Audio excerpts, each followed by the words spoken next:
السلام عليكم ورحمة الله وبركاته. إن الحمد لله والصلاة والسلام على رسول الله وعلى آله وأصحابه ومن والاه. أما بعد فأعوذ بالله من الشيطان الرجيم. بسم الله الرحمن الرحيم. شهر رمضان الذي أنزل فيه القرآن هدى للناس وبينات من الهدى والفرقان فمن شهد منكم الشهر فليصم ومن كان مريضا أو على سفر فعدة من أيام أخر يريد الله بكم اليسر ولا يريد بكم العسر ولتكملوا العدة ولتكبروا الله على ما هداكم ولعلكم تشكرون وإذا سألك عبادي عني فإني قريب أجيب دعوة الداعي إذا دعان فليستجيبوا لي وليؤمنوا بي لعلهم يرشدون. وقال النبي صلى الله عليه وسلم من صام رمضان إيمانا واحتسابا غفر له ما تقدم من ذنبه ومن قام رمضان إيمانا واحتسابا غفر له ما تقدم من ذنبه ومن قام ليلة القدر إيمانا واحتسابا غفر له ما تقدم من ذنبه. মহান আল্লাহ সুবহানাহু ওয়া তাআলার অফুরন্ত শুকর আদায় করছি, যিনি আমাদেরকে আজকের এই চমৎকার রমাদান অ্যাজ ওয়েল যাকাত শীর্ষক সেমিনারে অংশগ্রহণের তৌফিক দান করেছেন।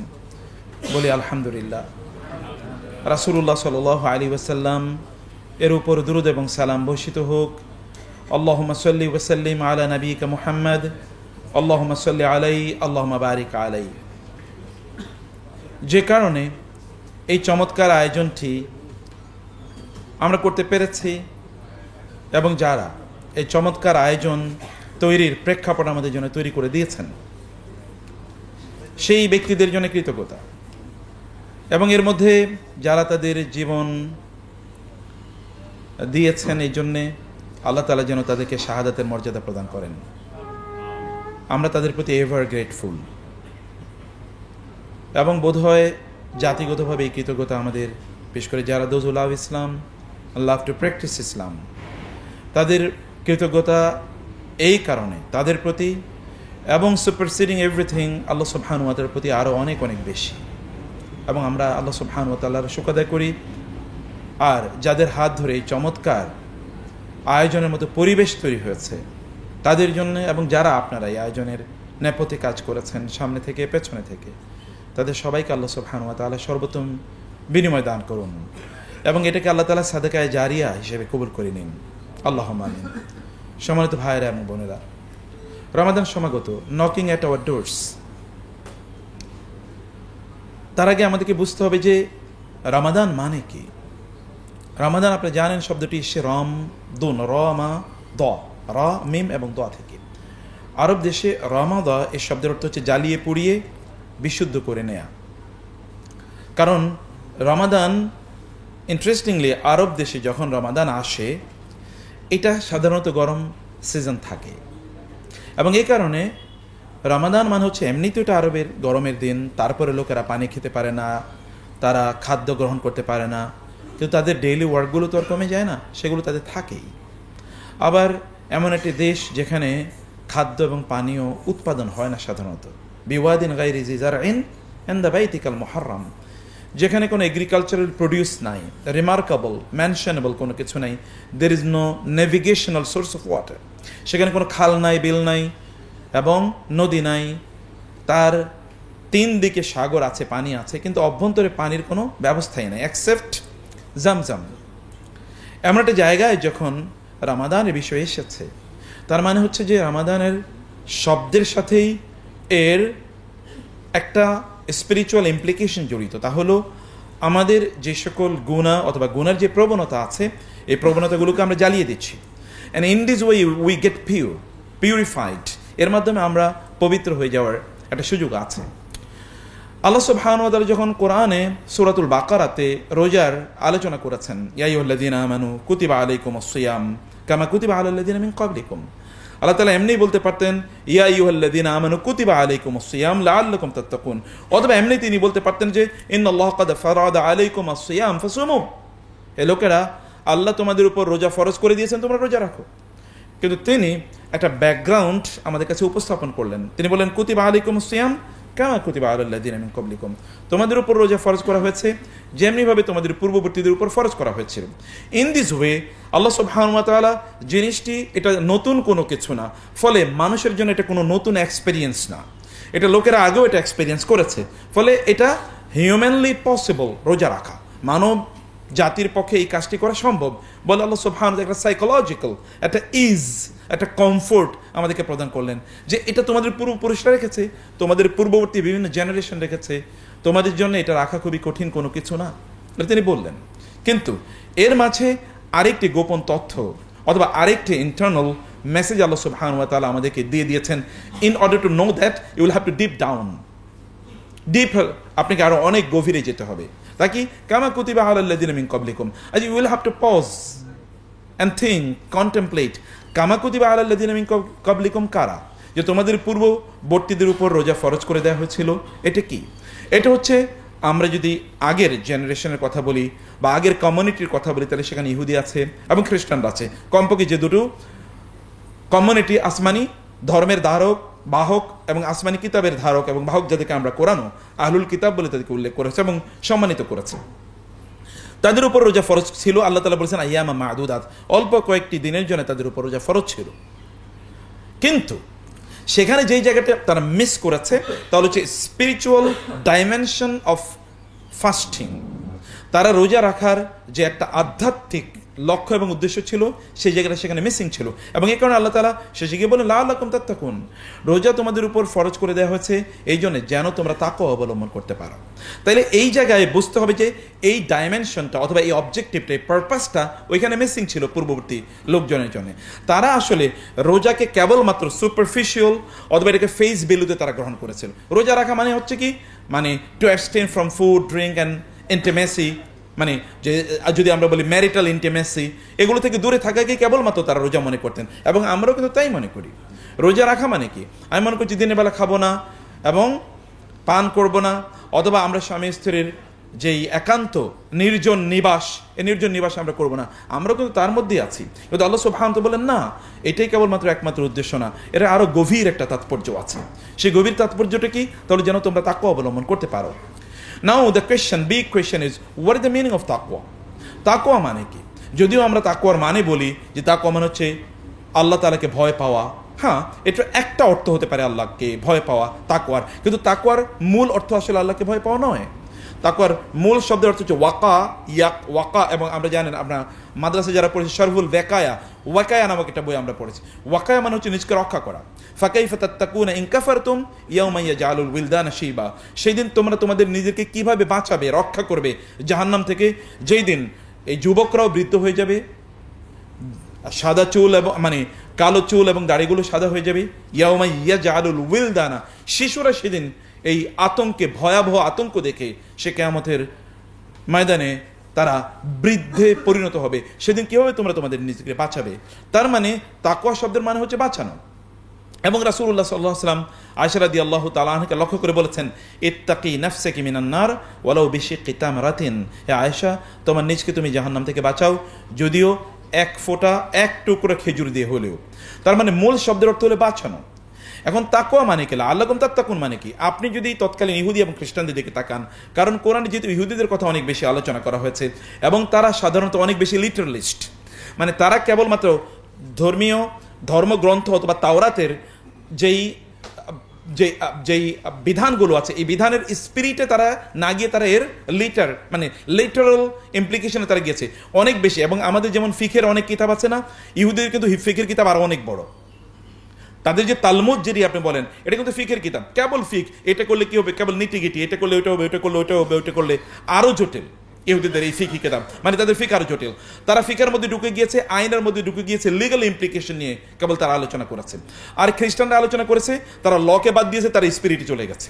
মানে তারা বলেছে যে এই কারণে দেখবেন আপনি খ্রিস্টান ধর্মে হয়তোবা কোনো আচার অনুষ্ঠান ওই রকম ঠিক এরকম লেভেলের নাই, রোববারে গিয়ে তারা কেবলমাত্র একটু হিম করে, কিন্তু তারা একটা মানে ওইখানে একটা স্পিরিচুয়াল জিনিস তারা কেবল নিয়ে এসে, তারা হচ্ছে loving the people, showing mercy to the people, মানুষের ভালোবাসো।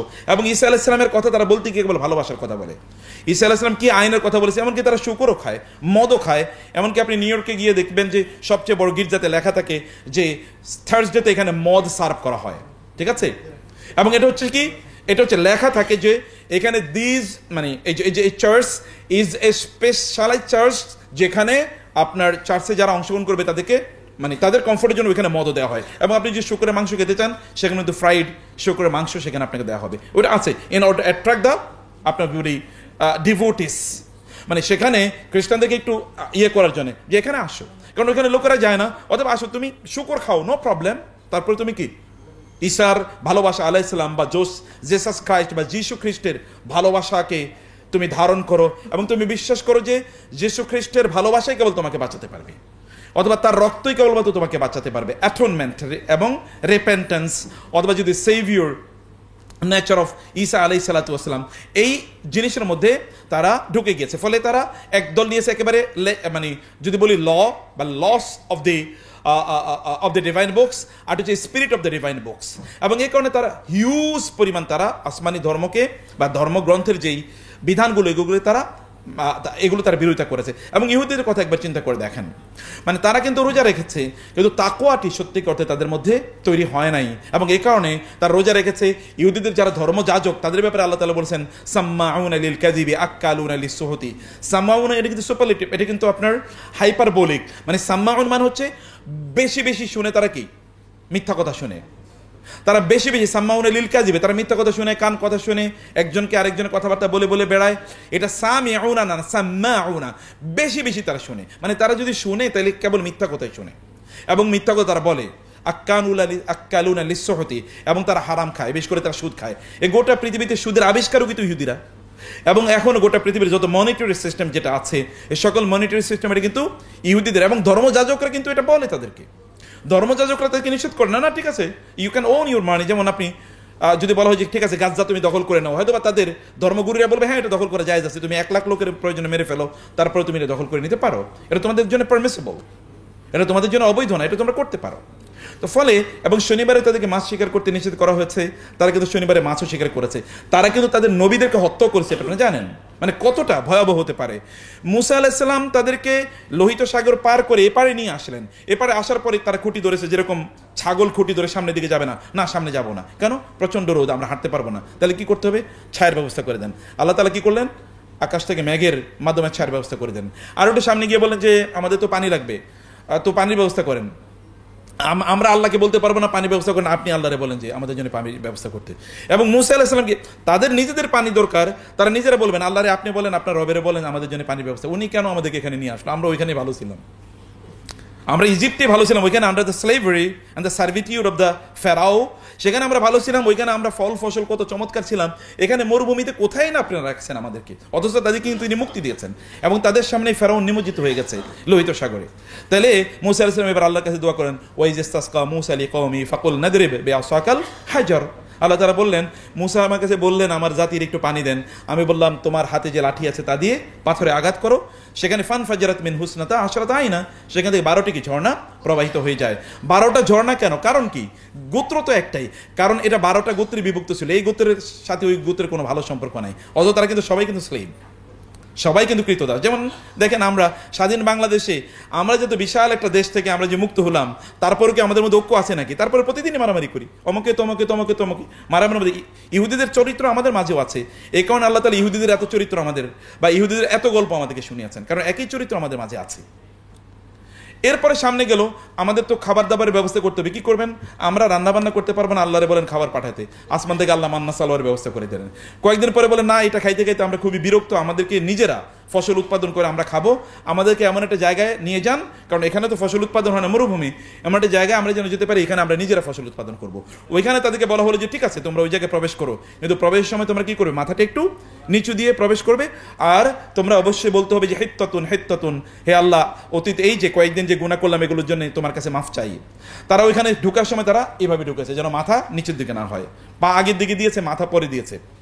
এবং ঢোকার সময় তারা বললো হেনতাতুন হেনতাতুন, গম চাই দিতে হবে, গম চাই দিতে হবে। আল্লাহ বলেছেন বলে ক্ষমা চাই, আর ওরা বলছে গম চাই দিতে হবে। মানে সিচুয়েশনটা দেখেন। এরপরে আল্লাহ সুবহানাহু ওয়া তাআলা বললেন মুসা আলাইহিস সালামকে যে আপনি আসেন, আপনাকে আমি তাওরাত দেবো। মুসা আলাইহিস সালাম যাওয়ার সময় তিনি 70 জনকে সাথে করে নিয়ে গেলেন। এরা ওইখানে যাওয়ার পর তারা দেখলো আল্লাহ তাআলা মুসা আলাইহিস সালামের সাথে কথা বলছেন, তিনি তাওরাত দিয়েছেন। ওরা বলল লান নুমিনা লাকা হাত্তা নারাল্লাহ জাহরাতান, আমরা আপনার কথায় বিশ্বাস করি না, আল্লাহ যে আপনার তাওরাত দিয়েছে এটা বিশ্বাস করি না। আল্লাহকে বলেন আমাদের সামনে আয়েশা বলতে যে আপনারা তিনি তাওরাত দিয়েছেন। মানে সিচুয়েশন আপনি দেখেন কি পরিমাণ বক্র একটা জাতি। এরকম ভয়াবহ বক্রতার কথা আল্লাহ তাআলা, ইহুদিদের কথা আল্লাহ সুবহানাহু ওয়া তাআলা কোরআনে উল্লেখ করলেন। এইরা রোজা রাখার পরেও তাদের মধ্যে এরকম কোনো স্পিরিটটা ডেভেলপ করে নাই। আল্লাহ তাআলা বললেন তোমাদেরকেও রোজা দিয়েছি, তোমরাও যেন একেবারে ইহুদিদের মতো লেটারের মধ্যে ঢুকে যেও না, বর্ণের মধ্যে ঢুকে যেও না, লয়ের মধ্যে ঢুকে যেও না, তোমরাও কিন্তু স্পিরিটটা লালন করো। স্পিরিটটা কি? স্পিরিট হলো তাকওয়া। এখন প্রশ্ন হলো যে আমরা যখন রোজা রাখি, আমরা কেবলমাত্র আমাদের মুখ, মানে আমাদের পেটটাকে কেবল আমরা আসলে রোজা রাখাই, কিন্তু অন্য কোনো কিছুকে রোজা রাখাই না। কেবল পেটের আমরা খাবার দিই না, তাই না? মানে নাভি থেকে শুরু করে হাঁটুর আগ পর্যন্ত এতটুকু জায়গায় কেবলমাত্র আমরা কি রাখি? কন্ট্রোল করি, আর বাকি সব জায়গায় তো উন্মুক্ত করে দিচ্ছি আমরা। তাহলে কি রোজা কি এটাই? রোজার স্পিরিট কি এটাই? আল্লাহ সুবহানাহু ওয়া তাআলা আমাদেরকে বলেছেন লাআল্লাকুম তাত্তাকুন। তাহলে আমরা আসলে তাকওয়া অর্জন করছি কিভাবে? আমরা যখন ট্রেনিং নেই, ট্রেনিংয়ের পিরিয়ডটা আপনারা তো আলহামদুলিল্লাহ সবাই জানেন, ট্রেনিংয়ের পিরিয়ডটা কিন্তু খুবই সহজ হয়, তাই না? ট্রেনিং কেন নেওয়া হয়? ট্রেনিং আপনাকে কিন্তু রিল্যাক্সে দেওয়া হয়, কিছু এক্সপেরিমেন্ট দেওয়া হয়, এগুলো আবার খুবই কি আপনার কম্পিউটার গেমসের মতো। কম্পিউটার গেমসে কিন্তু আগেই কি করা থাকে, ওইখানে সূত্র দেওয়া থাকে, আপনি ওইখানে গেলে এটা অটোমেটিক্যালি কি হবে, এই পাজলটা খুলে যাবে, এরপরে আপনি এরপরে লেভেলে যেতে পারবেন, তারপরে লেভেল, তারপরে লেভেল, এটা কিন্তু অটো এখানে মেকানিজম করে দেওয়া আছে। ঠিক ট্রেনিংয়েও কিন্তু এরকম অটো মেকানিজম করা আছে যে you will be able to solve the problem. কিন্তু যখনই আপনি ট্রেনিং পিরিয়ড থেকে বের হয়ে যাবেন, তখনই কিন্তু আপনি রিয়েল লাইফে যাবেন। রিয়েল লাইফের প্রবলেম কিন্তু আরো জটিল। রিয়েল লাইফের সমস্যা কিন্তু এত সহজ না, এত সহজই সমাধান করা যায় না। ফলে আপনাকে রিয়েল লাইফের জন্য প্রস্তুত করা হয় মূলত ট্রেনিং পিরিয়ডে। আল্লাহ তাআলা যখন আমাদেরকে রোজা রাখার কথা বলেন রমাদানে, তখন আমরা রোজা রেখে মূলত আমাদের লক্ষ্য হলো যে 1 মাসের এই ট্রেনিং পিরিয়ডটা পালন করার পর এরপরে যেন আমরা সত্যি করতে কাজগুলো করতে পারি। এবং এই কারণে এই 1 মাসের ট্রেনিং পিরিয়ড কিন্তু খুবই সহজ আল্লাহ তাআলা করে দিয়েছেন। কীভাবে সহজ করেছেন? এমনিতেই আমরা সবাই রোজা রাখি, সবাই যখন রোজা রাখি তখন এনভায়রনমেন্ট ইজ ক্রিয়েটেড, আপনি এর বাইরে চলতেই পারেন না, কারণ একটা কি সোশ্যাল প্রেশার আছে। প্রেশারের বাইরে আপনি আপনার স্ত্রী তো আপনাকে খাবার রান্না করে দেবে না, খাবেন কোত্থেকে আপনি, তাই না? আপনার বাচ্চারা এসে আপনাকে বলে বাবা তুমি রোজা রাখো না, আপনি তখন মানে অপ্রস্তুত হয়ে আপনি রোজা রাখবেনই। আবার বাইরে গেলে আপনি খাবার পাবেন না, কারণ হোটেলগুলো বন্ধ। আপনি রোজা রাখেন না, না রাখেন, না খেয়ে থাকতে হবে। চিন্তা করলেন তাহলে রোজাই রাখি, একটা এনভায়রনমেন্ট ইজ ক্রিয়েটেড। তার চেয়ে বড় ইস্যু হলো আল্লাহ সুবহানাহু ওয়া তাআলা শয়তানকে বন্দী করে রাখেন। আল্লাযী ইউওয়াসওয়িসু ফি সুদুরিন নাস মিনাল জিন্নাতি ওয়ান নাস, জিন, দুষ্ট জিন এবং শয়তানকে আল্লাহ তাআলা বন্দী করে রাখেন। এবং বন্দী করে রাখা তো সত্য, আল্লাহ রাসূল যেহেতু বলেছেন, এর মধ্যে কোনো মিথ্যা নেই, এখানে এক্সপ্লেনেশনের কোনো দরকার নেই, ব্যাখ্যায় কোনো দরকার নেই। রাসূল যেহেতু বলেছেন সুফিদাতিশ শায়াতিন ওয়া মারাদাতুল জিন, যে জিনগুলো এবং দুষ্ট জিনগুলো এবং শয়তানগুলোকে বন্দী করে রাখা হয় এবং সত্যি বন্দী করে রাখা হয়। এই কারণে আপনি রমাদানের প্রথম দিনে আপনি দৌড়ান মসজিদে সবার আগে, এবং 20 রাকাত তারাবিও আপনি পড়েন অথবা 8 রাকাত পড়েন, যাই পড়েন না কেন, আপনি কিন্তু ইবাদত করার জন্য উদ্বুদ্ধ হন, অনুপ্রাণিত হন। লোকেরা কোরআন তেলাওয়াত অনেক অনেক বাড়িয়ে দেয়, ফলে এনভায়রনমেন্ট ইজ ক্রিয়েটেড। এবং আল্লাহ তাআলা আমাদের ইউরিদু, এই আয়াতগুলো তাআলা বলেছেন ইউরিদুল্লাহু বিকুমুল ইউসরা ওয়ালা ইউরিদু বিকুমুল উসরা। আল্লাহ তোমাদের জন্য সহজ করতে চান, আল্লাহ কঠিন করতে চান না। আল্লাহ সুবহানাহু ওয়া তাআলা আসলে সহজ করে দেন। রমাদানের দিনগুলোতে রোজা রাখা খুবই সহজ। আপনি যদি এটাকে মানে সেভাবে কখনো না বুঝে থাকেন, তাহলে রমাদানের পর 1 মাস রোজা রেখে দেখেন রাখতে পারেন কিনা। আই চ্যালেঞ্জ ইউ, অধিকাংশ পারবেন না। রমাদানের পর, রমাদানে কিন্তু আপনি 1 মাস অবলীলায় রোজা রেখে গেছেন, আপনি বলেন এই রমাদান শেষ হয়ে গেল, 1 মাস রোজা শেষ হয়ে গেল, কিন্তু এরপরের দিন 2 দিন 3 দিন রোজা রাখতে আপনি হাঁপিয়ে উঠবেন, অসুস্থ হয়ে যাচ্ছেন, মাথা ব্যথা করে, গ্যাস্ট্রিক ডেভেলপ করেছে, আপনার মানে হসপিটালে ভর্তি হয়ে যাচ্ছে, আপনার কি ডিহাইড্রেশন তৈরি হচ্ছে, ইত্যাদি বহুত প্রবলেম তৈরি হচ্ছে। কিন্তু রমাদানে কিছুই হয় না, আপনি কিন্তু রোজা রাখছেন, এবং বাচ্চাগুলো পর্যন্ত রোজা রাখছে, নারীরাও রোজা রাখছে, এভরিওয়ান ফাস্টিং। এটা আল্লাহ তাআলা এটাকে সহজ করে দিয়েছেন, এই কারণে রমাদানে লোকেরা রোজা রাখতে পারে। রমাদানের পর এখন আমরা তো রোজা রাখলাম কেবলমাত্র আমাদের পেটকে আমরা খাবার দিলাম না, কিন্তু what about other organs of body? আমাদের শরীরের অন্যান্য অর্গানগুলোর কি অবস্থা? আমার কি চোখ রোজা রাখছে কিনা, আমার কি মুখ রোজা রাখছে কিনা, আমার কি কান রোজা রাখছে কিনা, আমার হাত রোজা রাখছে কিনা, আমার পা রোজা রাখছে কিনা? নাকি আইয়ামে জাহেলিয়াতে, বাংলাদেশে যেরকম একটা আইয়ামে জাহেলিয়াত ছিল, আইয়ামে জাহেলিয়াতের সময় তো লোকেরা রোজার দিন তারা টাকা নিত না, কেবলমাত্র তার ড্রয়ারটা খুলে দিত, আমি রোজার দিন তো আমি হারাম টাকা ধরতে পারবো না, তুমি ড্রয়ারে টাকা রেখে যাও। ছিল কিনা আইয়ামে জাহেলিয়াত এরকম অবস্থা ছিল না? এখন এই জাহেলিয়াত আছে কিনা আমি জানি না, কিন্তু জাহেলিয়াতকে রুখে দিতে হবে ইনশাআল্লাহ আমাদের। আছে নাকি? ইন্না লিল্লাহি ওয়া ইন্না ইলাইহি রাজিউন। তাহলে তো জাহিলিয়াত থেকে বেরিয়ে পারতেছি না আমরা। তো এই জাহিলিয়াতকে রুখে দিতে হবে, রুখে দেওয়ার কাজ আমাদের ইনশাআল্লাহ। আল্লাহ তাআলা আমাদেরকে অবশ্যই তৌফিক দান করুন, আল্লাহুম্মা আমিন। সম্মানিত ভাইয়েরা বোনেরা, তাইলে আমাদেরকে যেটা করা দরকার যে মানে রোজার 1 নম্বর যে ধাপটা আমরা বলছি, 1 নম্বর ধাপটা হলো যে আমরা আমাদের যেই মানে যেটা ফিজিক্যাল ফাস্টিং আমরা বলছি, এই ফিজিক্যাল ফাস্টিং এটা আমরা করছি, মানে শরীরের কিছু অর্গান বাহ্যত যেগুলো থেকে আমরা নিজেকে দূরে রাখবো সেগুলো থেকে দূরে রাখি। কিন্তু এইটা থেকে দূরে রাখার মাধ্যমে আল্লাহ কি মেসেজ দিচ্ছেন আমাদেরকে, তিনি আসলে আমাদেরকে কোথায় অভ্যস্ত করে নিচ্ছেন, সেই অভ্যস্ততার ব্যাপার আছে। আমি যখন রোজা রাখছি তখন শরীরের অন্যান্য অর্গানগুলো ফান ইয়াসুম সামউক ওয়া বাসারুক ওয়া লিসানুক আনিল মাআসিমি ওয়াল হারামি ওয়াল কাযিবি। হাদিসে এসেছে যখন আপনি রোজা রাখবেন তখন আপনার পেটের সাথে সাথে আপনার চোখ যেন রোজা রাখে, আপনার হাত যেন রোজা রাখে, আপনার কান যেন রোজা রাখে এবং আপনার মুখ যেন রোজা রাখে। আপনি রোজা রাখছেন এবং গীবত করে করে বেড়ালেন, তাহলে আপনি হয়তোবা রোজা রাখছেন, অন্য খাবার খেলেন না, কিন্তু আরেকটা খাবার খেলেন যেটা হারাম খাবার, সেটা খেলেন যেটা হালাল, সেখান থেকে আপনি দূরে থাকলেন। মানে গীবত খাওয়া কি হালাল না হারাম? এটা কি রমজানে হালাল হারাম আর অন্য মাসেগুলোতে হারাম হালাল এরকম? এটা অলওয়েজ হারাম।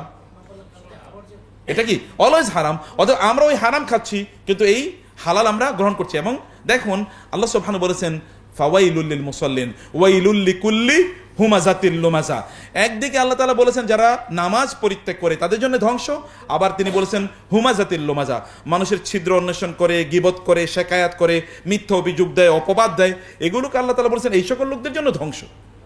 এবং এই সকল লোক, আপনি রোজা রাখছেন কিন্তু আপনার অন্যের বিরুদ্ধে গীবত করে করে বেড়াচ্ছেন, অন্যের ক্ষতি করার জন্য আপনি প্ল্যান করছেন, তাহলে এই রোজার অর্থ কি? রোজা তো আপনার মধ্যে কোনো তাকওয়া ডেভেলপই করে নাই, তাহলে তো ইহুদিদের মতো রোজা হয়ে গেল। ইহুদিদেরকে আল্লাহ তাআলা বলেছেন গাদিবাল্লাহু আলাইহিম ওয়া লাআনাহুম ওয়া আ'আদ্দা লাহুম আযাবান আলীমা। আল্লাহ তাদের উপর গজব অবতীর্ণ করেছেন, লানত অবতীর্ণ করেছেন এবং তাদের জন্য কঠিন শাস্তির ব্যবস্থা করে রেখেছেন। আমরা প্রতিদিন 17 বার আল্লাহর কাছে বলি ইহদিনাস সিরাতাল মুস্তাকিম সিরাতাল লাযিনা আন'আমতা আলাইহিম গায়রিল মাগদুবি আলাইহিম ওয়ালাদ-দাল্লিন। ইহুদিদের পথ না খ্রিস্টানদের পথ না, আপনি তো দোয়াই করেন, কিন্তু এই দোয়া তাইলে কোনোভাবেই আমাদের জীবনে এটাকে ইমপ্লাইড হচ্ছে না। এটা কারণ হচ্ছে রোজার যে মৌলিক স্পিরিট অথবা দিনের যে মৌলিক স্পিরিট, এই স্পিরিটটা সত্যি করতে আমরা লালন করি না।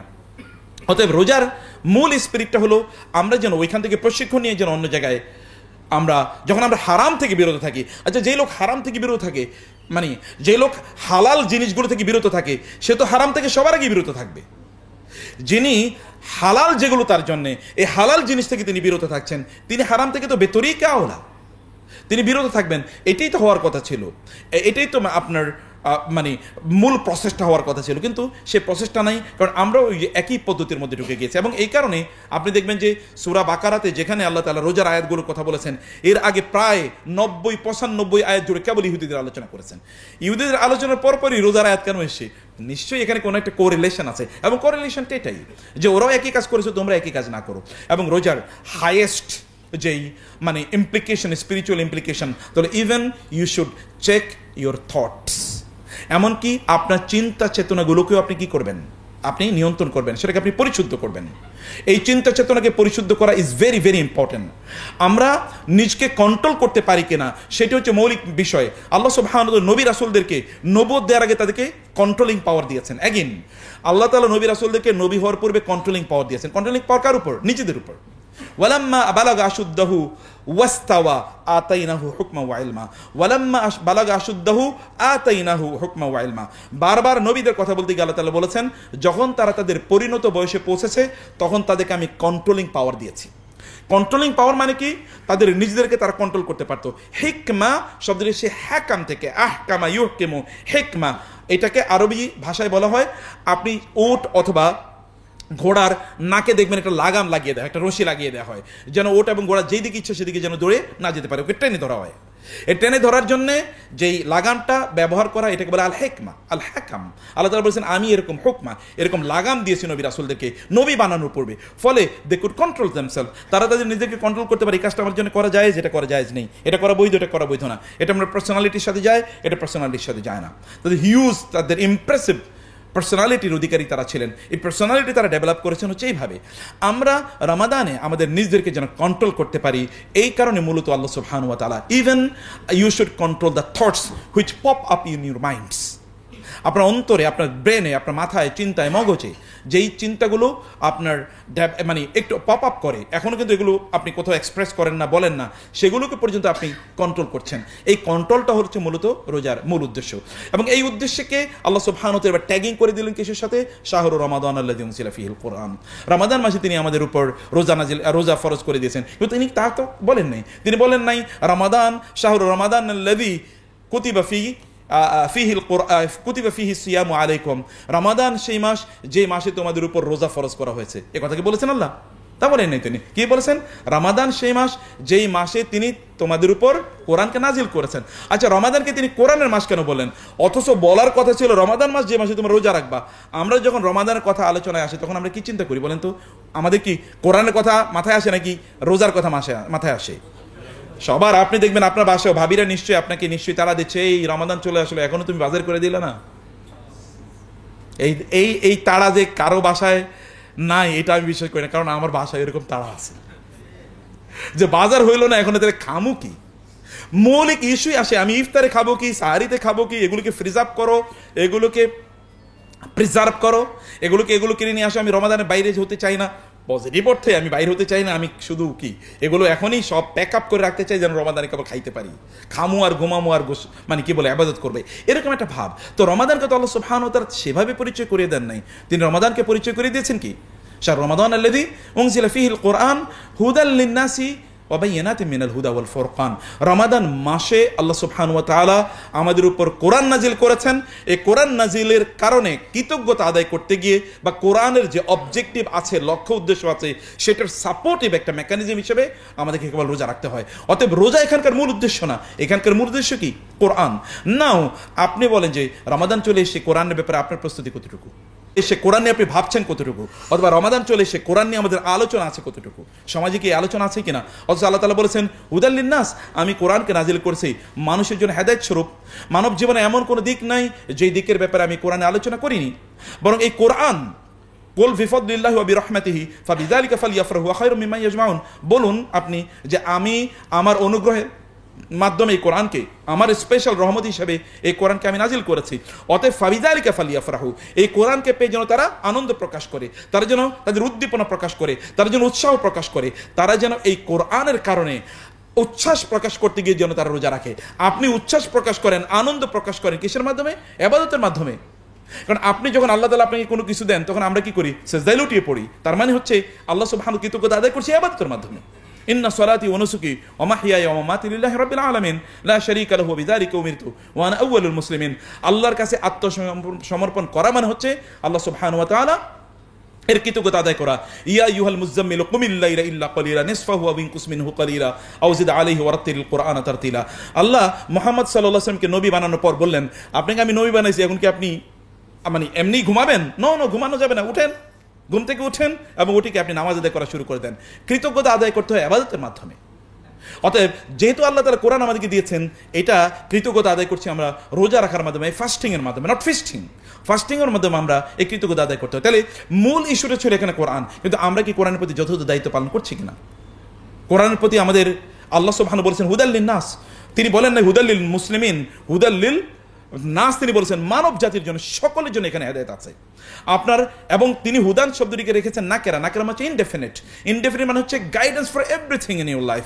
আপনার জীবনে এমন কোনো দিক নাই যে দিকের হেদায়েত আল্লাহ সুবহানাহু ওয়া তাআলা কোরআনের মধ্যে রাখেন নাই।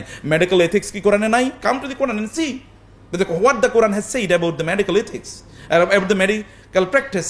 দেখেন না কোরআনে কি কথা বলা হচ্ছে। ইবনে সিনা রাহিমাহুল্লাহ, তিনি মেডিকেল সায়েন্সের এই যে বিশাল বড় মানে আবিষ্কার তিনি করেছেন, অথবা তার পূর্বে সালফে সালেহ মুসলিম স্কলাররা মেডিকেল সায়েন্স নিয়ে তারা কেবলমাত্র কাজ করেছেন রাসূলের একটা হাদিসকে কেন্দ্র করে। রাসূল সাল্লাল্লাহু আলাইহি ওয়াসাল্লাম বলেছেন, আল্লাহ এমন কোন রোগ নাজিল করেন নাই, নাজিল করেন নাই যেই রোগের ঔষধও তিনি নাজিল করেন নাই।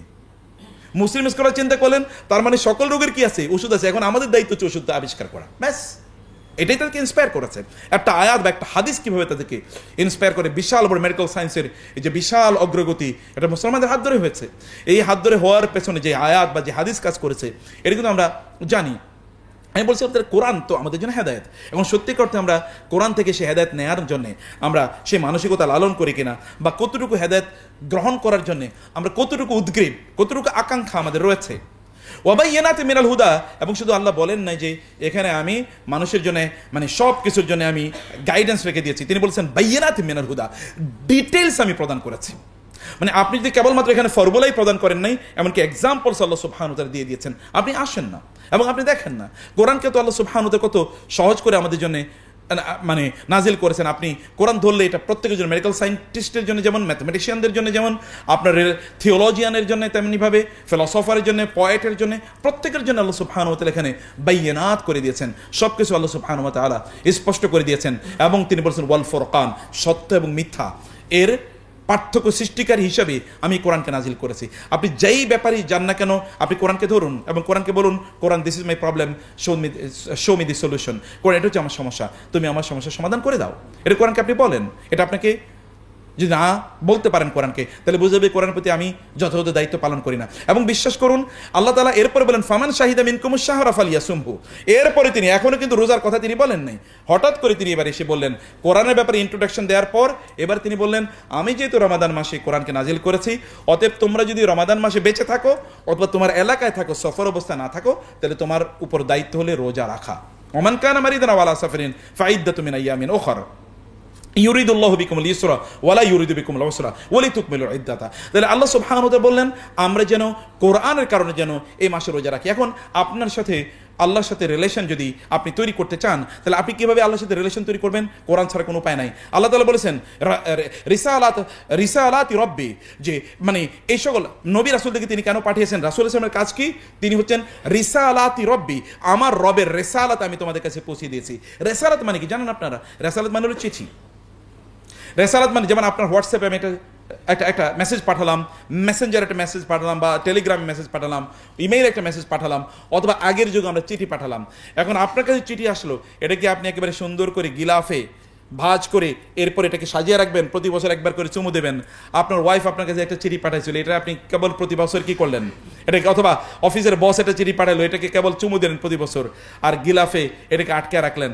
অফিসের বস অথবা আপনি অথবা আপনার সন্তানদেরকে অথবা আপনার স্ত্রী বা আপনার স্বামী, আপনার রিলেশনটা কি তাতে খুবই ভালো হবে? বলে যে না উনি তো খুবই চমৎকার ভালো কাজ করছে, চলেন ওনারা আমরা সেলিব্রেট করি, ওনার প্রমোশন লাগিয়ে দিই। No, it is injustice. রেসালা মানে কি? আপনার রবের পক্ষ থেকে চিঠি এসছে, আপনার তো পাগল হয়ে যাওয়ার কথা। চিঠি আমার রব কি বলেছে আমাকে, আমার রবের পক্ষ থেকে কি চিঠি আসলো, কি রেসালাত আসলো, কি বাণী আসলো, কি বক্তব্য আসলো, সেই জন্য তো আমার অস্থির হয়ে যাওয়ার কথা। সেই জন্য তো আমাকে সেটা জানার জন্যে আমার মধ্যে এক ধরনের ব্যাকুলতা বিরাজ করার কথা। সে ব্যাকুলতা যদি আমার মধ্যে বিরাজ না করে, তাহলে বোঝা যাবে যে আমি আসলে রেসালাতের প্রতি যথাযথ দায়িত্বই পালন করলাম না। আর এই কারণে এই কিতাবকে আপনাকে নিতে হবে। এবং এই রমাদান যখন আসে তখন এই কিতাবের আবেদন আরও বেড়ে যায়। রমাদান যখন আসে তখন আপনাকে রিমাইন্ডার হিসেবে দেওয়া হয় যে আপনি কিন্তু এই রমাদানে এই কিতাব প্রাপ্ত হয়েছিলেন, ফলে এই রমাদানে আপনি কিতাবের সাথে আপনার রিলেশনটাকে আবার রিনিউ করে নেন। এবং এই কিতাবই একমাত্র সোর্স, যে সোর্সের মাধ্যমে আপনার রবের সাথে আপনার সম্পর্ক বাড়বে, আদারওয়াইজ অন্য কোনো সোর্স নাই। এবং আপনি জানেন নামাজের মধ্যে সবচেয়ে বড় ইবাদত কোনটা বলেন তো? কোরআন তেলাওয়াত, দাঁড়ানো হচ্ছে কেয়াম। নামাজকে কিন্তু আল্লাহ তাআলা বলেছেন কেয়ামান মানে, এবং এটাকে বলা হয় মানে নামাজকে যেমন কুমিল লাইলা ইল্লা কেয়ামুল লাইল মানে কি বলেন তো? কেয়াম মানে তো দাঁড়ানো, তো রাতে দাঁড়ানো মানে কি? দাঁড়ানো মানে তো নামাজ। তো নামাজের মধ্যে কেয়াম হলে সবচেয়ে গুরুত্বপূর্ণ। দাঁড়ায় আমরা করি কি? সুবহানাল্লাহ, আলহামদুলিল্লাহ, আল্লাহু আকবার পড়ি নাকি? কোরআন তেলাওয়াত করি। তার মানে নামাজের সবচেয়ে গুরুত্বপূর্ণ কাজটা হলো কেয়াম, এবং কেয়ামের মধ্যে সবচেয়ে গুরুত্বপূর্ণ হলো কাজটা হলো কোরআন তেলাওয়াত। তার মানে আপনি যদি আল্লাহর সাথে কানেক্টেড হতে চান, তাহলে আপনাকে কোরআন ছাড়া কোনো উপায় নেই। আপনাকে কোরআনের কাছে আসতে হবে, কোরআনকে আপনাকে পড়তে হবে, কিয়ামুল লাইল আপনাকে করতে হয়। সালাতুত তারাবিতে আমরা কেবল কোরআন নিয়ে ব্যস্ত থাকি। রাসূলুল্লাহ সাল্লাল্লাহু আলাইহি ওয়াসাল্লাম রমাদানে কি করতেন? তিনি দেখেন না তিনি কোরআন তেলাওয়াত করতেন। এমনকি ফেরেশতা জিবরিলও নেমে আসতেন রাসূল সাল্লাল্লাহু আলাইহি ওয়াসাল্লামের সাথে কি করার জন্য? কোরআনকে তেলাওয়াত করার জন্য। একবার তিনি শোনাতেন, একবার রাসূল তাকে শোনাতেন, উভয় এটাকে কি করে নিতেন? রিভাইজ এন্ড রিভিশন করে নিতেন। সালফে সালিহিন তারা রমাদান যখন আসতো তার আগের মাস থেকে তারা সকল ইবাদত বন্ধ করে দিয়ে, মানে অন্যান্য এডিশনাল ইবাদত বন্ধ করে দিয়ে তারা কোরআনের প্রতি অনেক বেশি নিমগ্ন থাকতেন। এমনকি যারা ওস্তাদ ছিলেন কোরআনের, মানে যারা ধরেন হাদিসের মুহাদ্দিস ছিলেন, যেমন ইমাম মালিক রাহিমাহুল্লাহ, তিনি আগের মাস থেকে হাদিসের দর্স বন্ধ করে দিতেন। এবার মসজিদে নববীতে তিনি কেবল কোরআন পড়াতেন, আলিফ বাতা সা অথবা কোরআনের অনুবাদ অথবা কোরআনের তাফসীর অথবা কোরআনের ব্যাখ্যা ইত্যাদি ইত্যাদি আল্লাহ সুবহানাহু ওয়া তাআলা করতেন। আল্লাহ সুবহানাহু ওয়া তাআলা কোরআনকে যেভাবে নাজিল করেছেন, কোরআন বোঝার জন্য আপনাকে তাফসীরের কাছে যেতে হবে, কোরআন বোঝার জন্য আপনাকে অমুক বড় ওস্তাদের কাছে যেতে হবে ইত্যাদি, আপনার জন্য বড় ব্যারিয়ার। আপনি তাফসীর কিনতে পারেন না, এই কারণে আপনি কোরআন নেন না, শুধু অনুবাদটা নেন, যে আপনাদেরকে অনুবাদ দেওয়া হবে, অনুবাদটা একবার পড়েই দেখেন না। আল্লাহ সুবহানাহু ওয়া তাআলা এর মাধ্যমে আপনার অন্তরগুলোকে কীভাবে খুলে দেন, চক্ষুগুলোকে কীভাবে আল্লাহ সুবহানাহু ওয়া তাআলা শানিত করে দেন, এবং বিবেকগুলোকে আল্লাহ সুবহানাহু কীভাবে অবারিত করে দেন। কোরআনের ম্যাজিক্যাল পাওয়ার আছে, আল্লাহ তাআলা এরকম পাওয়ার দিয়ে কোরআনকে নাজিল করেছেন।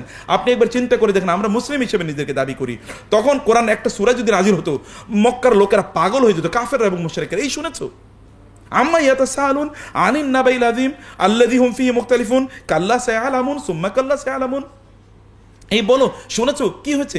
মুহাম্মদের উপর নাকি নতুন সূরা নাজিল হয়েছে। কি কি নাজিল হয়েছে বলো তো? এই শুনে এটা তো সর্বনাশ, আমরা যদি এটা বিশ্বাস করি তাইলেও শেষ, বিশ্বাস না করলেও শেষ। মানে ভাইব্রেশন দেখেন আপনি সমাজে, কাফেররা মুশরিকরা। এবং আপনারা জানেন ওই গল্পগুলো, যে গল্পতে যে আবু জাহল এবং কি আখনাস এবং আবু সুফিয়ান, তারা কিন্তু রাতের অন্ধকারে তারা কোরআন শুনতে গিয়েছে। আমি সেই গল্পগুলো আপনারা জানেন না, আমি সেটা বলছি না। আমি বলছি সমাজে আসলে রাসূল বলেছেন কি, মানে তারা তো তাকে চেনে, তিনি তো নতুন কোনো কিছু তাদেরকে বলেন না, কেবল কোরআনের আয়াত বলে শুনিয়েছেন। এই কোরআনের আয়াতগুলো সমাজে কি ভাইব্রেশন তৈরি করেছে দেখেন তো। মানে ওরা ঘুমাতে পারে না রাতের বেলা, লোকেরা, মানে কাফেররা মুশরিকরা, তারা ঘুমাতে পারছে না, এই কথা নাজিল হয়েছে। মানে ওদের সমাজকে, গোটা সমাজকে মানে আপনার করে দিয়েছে, প্রকম্পিত করে দিয়েছে। কোরআনের কোন একটা সূরা, কোন একটা আয়াত যদি নাজিল হতো, তারা প্রকম্পিত হয়ে পড়তো। কিন্তু ওই সূরা এবং আয়াত তো আমার সামনে এবং আপনার সামনে আছে, সেগুলো আমার মাঝে এবং আপনার মাঝে সেই ভাইব্রেশন এখন তৈরি করে কিনা। যদি তৈরি না করে, তাহলে রমাদানের যে রিয়েল স্পিরিট, এই স্পিরিট থেকে কিন্তু আমরা অনেক দূরে সরে গেলাম, সত্যি করতেই আমরা দূরে সরে গেলাম। সে কারণে রমাদানে আপনার কাজ হচ্ছে যে you will have to come to the Quran, you will have to reconnect yourself with the Quran, you will have to rebuild your relation with the Quran through the Quran, with the creator, through the Quran. আল্লাহ সুবহানাহু ওয়া তাআলার সাথে আপনি কোরআনের মাধ্যমে আপনার সম্পর্কটাকে build up করতে হবে আপনার। এবং বিলিভ মি, আপনি come to the Quran and you see the বারাকা ইন ইউর লাইফ। আপনি কোরআনের কাছে আসেন এবং দেখেন আপনার জীবনে বরকত কি। আপনি কোরআন 1 ঘন্টা পড়েন, আল্লাহ সুবহানাহু ওয়া তাআলা অন্য কাজগুলো করার জন্য যদি 10 ঘন্টা সময় লাগতো, এই 1 ঘন্টার কারণে 10 ঘন্টায় যতটুকু কাজ আপনি করতে পারতেন, বাকি 1 ঘন্টায় আল্লাহ তাআলা অতটুকু কাজ করার সুযোগ আপনাকে দিয়ে দেবেন। এত বারাকা। এবং আমি ব্যক্তিগতভাবে দেখেছি, জিয়াল মুকাদ্দিস, আমার ব্যক্তিগত জীবনের কথা আমি বলছি, জিয়াল মুকাদ্দিস বিশ্বের মুসলিম বিশাল বড় একজন মুসলিম স্কলার। জিয়াল মুকাদ্দিস তিনি বিশাল, তিনি মুহাদ্দিস ছিলেন, পড়ছেন হাদিস। কিন্তু তিনি বলেন, আমার ওস্তাদকে আমি বললাম যে আমাকে একটা নাসিহা করেন, তো আমার ওস্তাদ আমাকে বলেন আলাইকা বিতিলাওয়াতিল কোরআন, তুমি কোরআন বেশি বেশি তেলাওয়াত করো। উনি কিন্তু হাদিসের ছাত্র এবং হাদিসের মানে ইমাম বুখারী মুসলিমদের মতো ওই প্যারালাল একজন বড় মুহাদ্দিস তিনি। মানে আমি আমার ওস্তাদকে বললাম আমাকে একটা অ্যাডভাইস করেন। তিনি বলেন যে বেশি বেশি কোরআন তেলাওয়াত করো, কারণ তুমি যত কোরআন তেলাওয়াত করবা, আল্লাহ তাআলা তোমার জন্য তত বেশি হাদিস মুখস্থ করা সহজ করে দেবেন। পড়তেছে কোরআন, বলতেছে আল্লাহ হাদিস মুখস্থ করে সহজ করে দেবেন। এবং তিনি বলেন ফারাইতুহু যালিক ওয়া জাররাবতুহু কাসীরান, তারপরে আমি এটা এক্সপেরিমেন্ট করার চেষ্টা করলাম এবং আমি এটা ব্যাপক পরিমাণে এক্সপেরিমেন্ট করে দেখলাম, কোরআন যত পড়ি তত হাদিস মুখস্থ হইতেছে, কোরআন যত পড়ি তত হাদিস মুখস্থ হচ্ছে। এবং এর মাধ্যমে আমি কোরআনের প্রতি আরো বেশি সময় ব্যয় করা শুরু করে দিলাম। ব্যক্তিগতভাবে আপনাদের জীবনটা এরকমই হতে পারে। কিতাবুন আনজালনাহু ইলাইকা মুবারাকুন, আল্লাহ বলেছেন আমি এটা বরকতময় কিতাবকে নাজিল করেছি। বারাকার একটা জিনিস দেখেন, রমাদানে কোরআন নাজিল হয়েছে, শুধু তাই না, যে স্পেসিফিক রাতে কোরআন নাজিল হয়েছে, ওই রাতে ইবাদত করা 1000 মাসের ইবাদতের চেয়েও কি উত্তম। আল্লাহ বলেন না কিন্তু 1000 মাসের ইবাদতের সমান, তিনি বলছেন খায়রুন। এখন বেটার মানে কি? এটা কম্প্যারিজন। হোয়াট ইজ দ্য আপনি মানে বেঞ্চমার্ক অফ দিস কম্প্যারিজন? বা এই কম্প্যারিজন মানে কি? কতটুকু বেটার? 1000 চেয়েও বেশি। এখন 1000 চেয়ে কতটুকু বেশি? 2 Times, 3 Times, 10 Times, million Times, trillion Times, billion Times? We don't know. এটা কেবল আল্লাহ সুবহানাহু ওয়া তাআলা জানেন। সে কারণে আপনাকে কিতাবের বারাকাটা এরকম। গোটা পৃথিবী জুড়ে মুসলমানরা যত বছর, যত যুগ, মানে শতাব্দী পর্যন্ত গোটা পৃথিবীকে রাজত্ব করেছে because of the Quran only এই কোরআনের কাছে, কোরআনের কারণে। কিন্তু কোরআন থেকে আমরা দূরে সরে গিয়েছি, কোরআনকে আমরা রাখি না। আল্লাহর পক্ষ থেকে আগত একটি জিনিস যেটা এখন অক্ষত আছে, অক্ষুণ্ণ আছে, একটা মানে বর্ণ পর্যন্ত পরিবর্তন হয়নি, একটা জিনিস পর্যন্ত পরিবর্তন, কোনো অবয়ব পরিবর্তন হয় নাই, তার নাম হচ্ছে কোরআন। আপনি how do you forget, ignore it? আপনি কীভাবে এটাকে ইগনোর করে যাচ্ছেন? আল্লাহ সুবহানাহু ওয়া তাআলা এই কিতাবের কারণে আল্লাহ সুবহানাহু ওয়া তাআলা আপনাকে, আমাদেরকে সম্মান দেবেন অথবা অসম্মানিত করবেন। এটা কিতাবের কারণে। কিতাবের সাথে বেয়াদবি করেছে আল্লাহ সুবহানাহুর সাথে, প্যারালাল টু আপনার অনারিং আল্লাহ অর ডিসঅনারিং আল্লাহ। এটা আল্লাহ সুবহানাহু ওয়া তাআলা এর বই, এটা আল্লাহ সুবহানাহু ওয়া তাআলার কথা, spoken words of your creator, তার বক্তব্য। তার বক্তব্যগুলো আপনি ধরবেন না। আপনি যদি আপনি একবার চিন্তা করে দেখেন, আল্লাহ আপনার সাথে কথা বলছেন। আপনি যখন নামাজ যান তখন আপনি আল্লাহর সাথে কথা বলেন, আর যখন আল্লাহ সুবহানাহু আপনি চান যে আল্লাহ আপনার সাথে কথা বলুক, তখন আপনি কোরআন তেলাওয়াত করে দেখেন আল্লাহ ইজ স্পিকিং উইথ ইউ, আল্লাহ আপনার সাথে কথা বলছেন। এর চেয়ে অপরচুনিটি কি হতে পারে, এর চেয়ে সম্মান বা মর্যাদা কি হতে পারে? এটা হওয়ার কোনো অন্য কোনো সুযোগই নেই, অন্য কোনো মর্যাদা, অন্য কোনো ওয়েতে মর্যাদা পাওয়ার, এর মতো মর্যাদা পাওয়ার। এই কারণে রমাদান আপনি আসুন, আপনি রমাদানে আপনার কোরআন কেন্দ্রিক আপনার করুন, আপনি সিদ্ধান্ত নেন যে আপনি রমাদানে কোরআনকে কি করবেন, এবং পজিটিভ সিদ্ধান্ত নেন, প্লজিবল সিদ্ধান্ত নেন, প্র্যাকটিক্যাল সিদ্ধান্ত নেন, প্র্যাগম্যাটিক সিদ্ধান্ত নেন।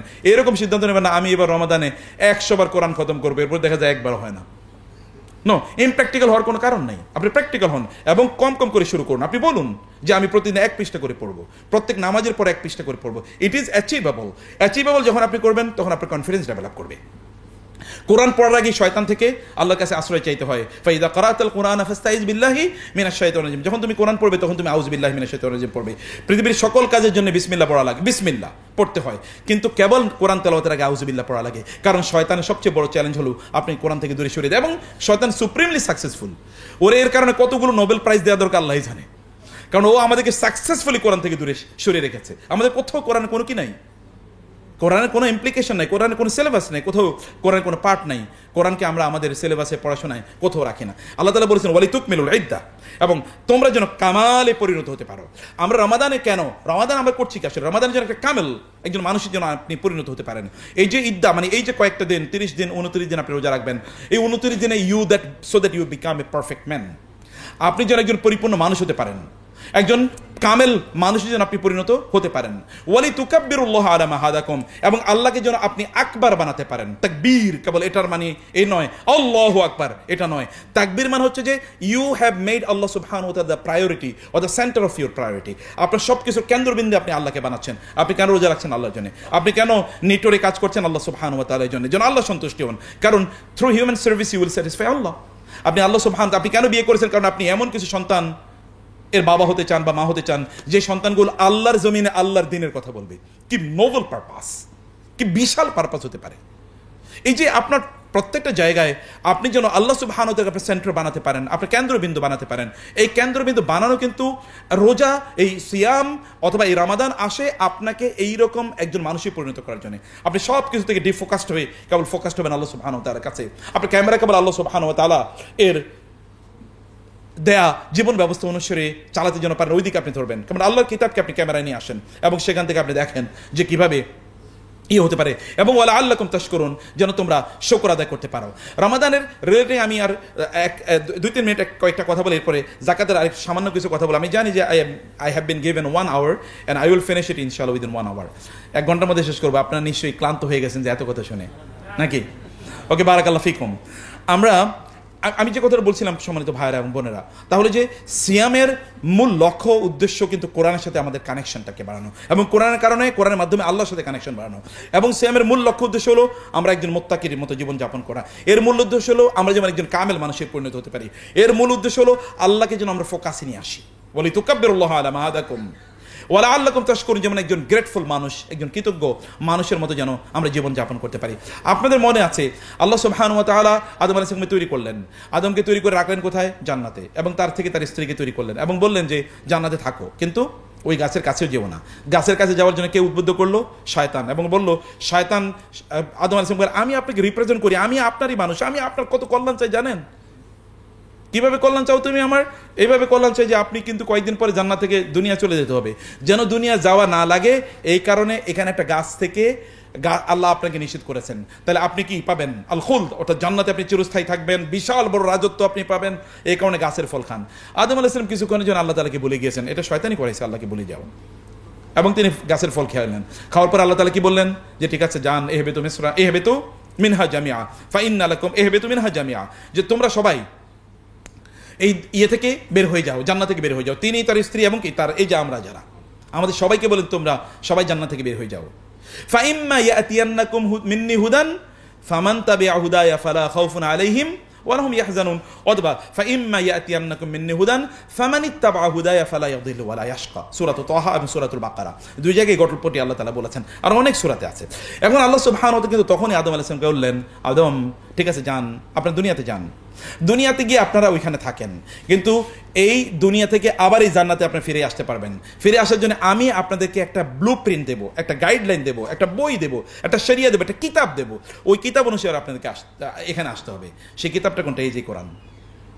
সেই কিতাব এই যে কোরআন, এটা culmination of that promise of Allah সুবহানাহু ওয়া তাআলা। আল্লাহ সুবহানাহু ওয়া তাআলা ওই যে বলেছেন ইয়াতিয়ান্নাকুম মিন্নি হুদান, আমার পক্ষ থেকে হেদায়েত আসবে। আর আল্লাহ কোরআন কি বলেছেন? হুদাল লিল মুত্তাকিন, হুদাল লিন নাস, ওই একই হেদায়েত, এই হেদায়েত এসেছে। অতএব আপনার অ্যাড্রেসে যদি আপনি ফিরে যেতে চান, তাহলে কিন্তু আপনাকে এই কোরআনের কাছে আসতে হবে। এবং আপনি জানেন যে অ্যাড্রেস কিন্তু আল্লাহ তাআলা আপনার জন্য তৈরি করে রেখেছেন। হাদিস শেষে, সহিহ হাদিস শেষে রাসূলুল্লাহ সাল্লাল্লাহু আলাইহি ওয়াসাল্লাম বলেছেন, জান্নাতীরা যখন জান্নাতে যাবে, তখন তিনি তার যেখানে তার প্রাসাদ, যেটা তার রাজত্ব, ওই রাজত্বে তিনি চলে যাবেন এবং ওইখানে তিনি কোনোদিন ছিলেন না, কোনোদিন তিনি যান নাই, কাউকে তিনি জিজ্ঞেস করবেন না, তিনি অটোমেটিক্যালি ওইখানে চলে যাবেন এবং তার নিজের প্রাসাদ তিনি খুঁজে পাবেন। আল্লাহ সুবহানাহু ওয়া তাআলা ওইরকম অটো জিপিআরএস আপনার জন্য তৈরি করে রাখবেন। ওই অটো জিপিআরএস আপনাকে ওইখানে জান্নাতের পানে আপনাকে নিয়ে যাবে। এরকম প্রাসাদ আল্লাহ সুবহানাহু ওয়া তাআলা নির্মাণ করেছেন। অতএব আমাদেরকে ওই যে আল্লাহ তাআলা যে ওয়াদা দিয়েছেন, সেই ওয়াদা কিন্তু এই কোরআনের মাধ্যমে, এই কোরআনই কিন্তু সেই ওয়াদার ফসল। অতএব আপনি জান্নাতে যদি যেতে হয়, তাহলে এর ছাড়া কোনো উপায় নাই। এই পদ্ধতিতে আপনাকে জান্নাতে যেতে হবে, এই প্রসেসেই, অথবা এই বইয়ের মাধ্যমে, এই বইয়ের যে জিপিআরএস আছে, এই জিপিআরএস এর মাধ্যমে আপনাকে জান্নাতে যেতে হবে। আর কোনো ওয়ে নাই, কোনো পথ নাই, এক ফোঁটা পথ আপনার জন্য খোলা নাই সেখানে যাওয়ার জন্য। কিন্তু আল্লাহ সুবহানাহু ওয়া তাআলা এরপরে আমাদেরকে বললেন, ওয়াইযা সাআলাকা ইবাদি আন্নী ফাইন্নী করিব উজিবু দাওয়াতাদ দাঈ। এটা আপনাদের আমাদের সবার জন্য মেসেজ। ইযা সাআলাকা ইবাদি আন্নী, এই রোজার আয়াতের পরে, রমাদানের আয়াতের পরে আল্লাহ তাআলা হঠাৎ করে বললেন, ইযা সাআলাকা ইবাদি আন্নী ফাইন্নী করিব, যখন আমার বান্দারা আপনাকে আমার ব্যাপারে জিজ্ঞেস করবে, ফাইন্নী করিব, তাহলে আমি তো খুবই নিকটে। আল্লাহ সুবহানাহু ওয়া তাআলা আলোচনা করছেন রোজা নিয়ে, এবং রোজার সাথে অবভিয়াসলি, রামাদানের সাথে অবভিয়াসলি কোরআনের সম্পর্ক ভালো আমরা বুঝলাম। কিন্তু হঠাৎ করে তিনি কিসের কথা বলে আসলেন? তিনি বলে নিয়ে আসলেন যে ইযা সাআলাকা ইবাদি, যখন আমার বান্দারা প্রশ্ন করবে আপনাকে, আন্নি, অ্যাবাউট মি, ফাইন্নী করিব, তখন আল্লাহ তাআলা বলেন নাই ওদেরকে বলে দেন, অতটুকু পর্যন্ত আল্লাহ অমিট করে বলেন ফাইন্নী করিব।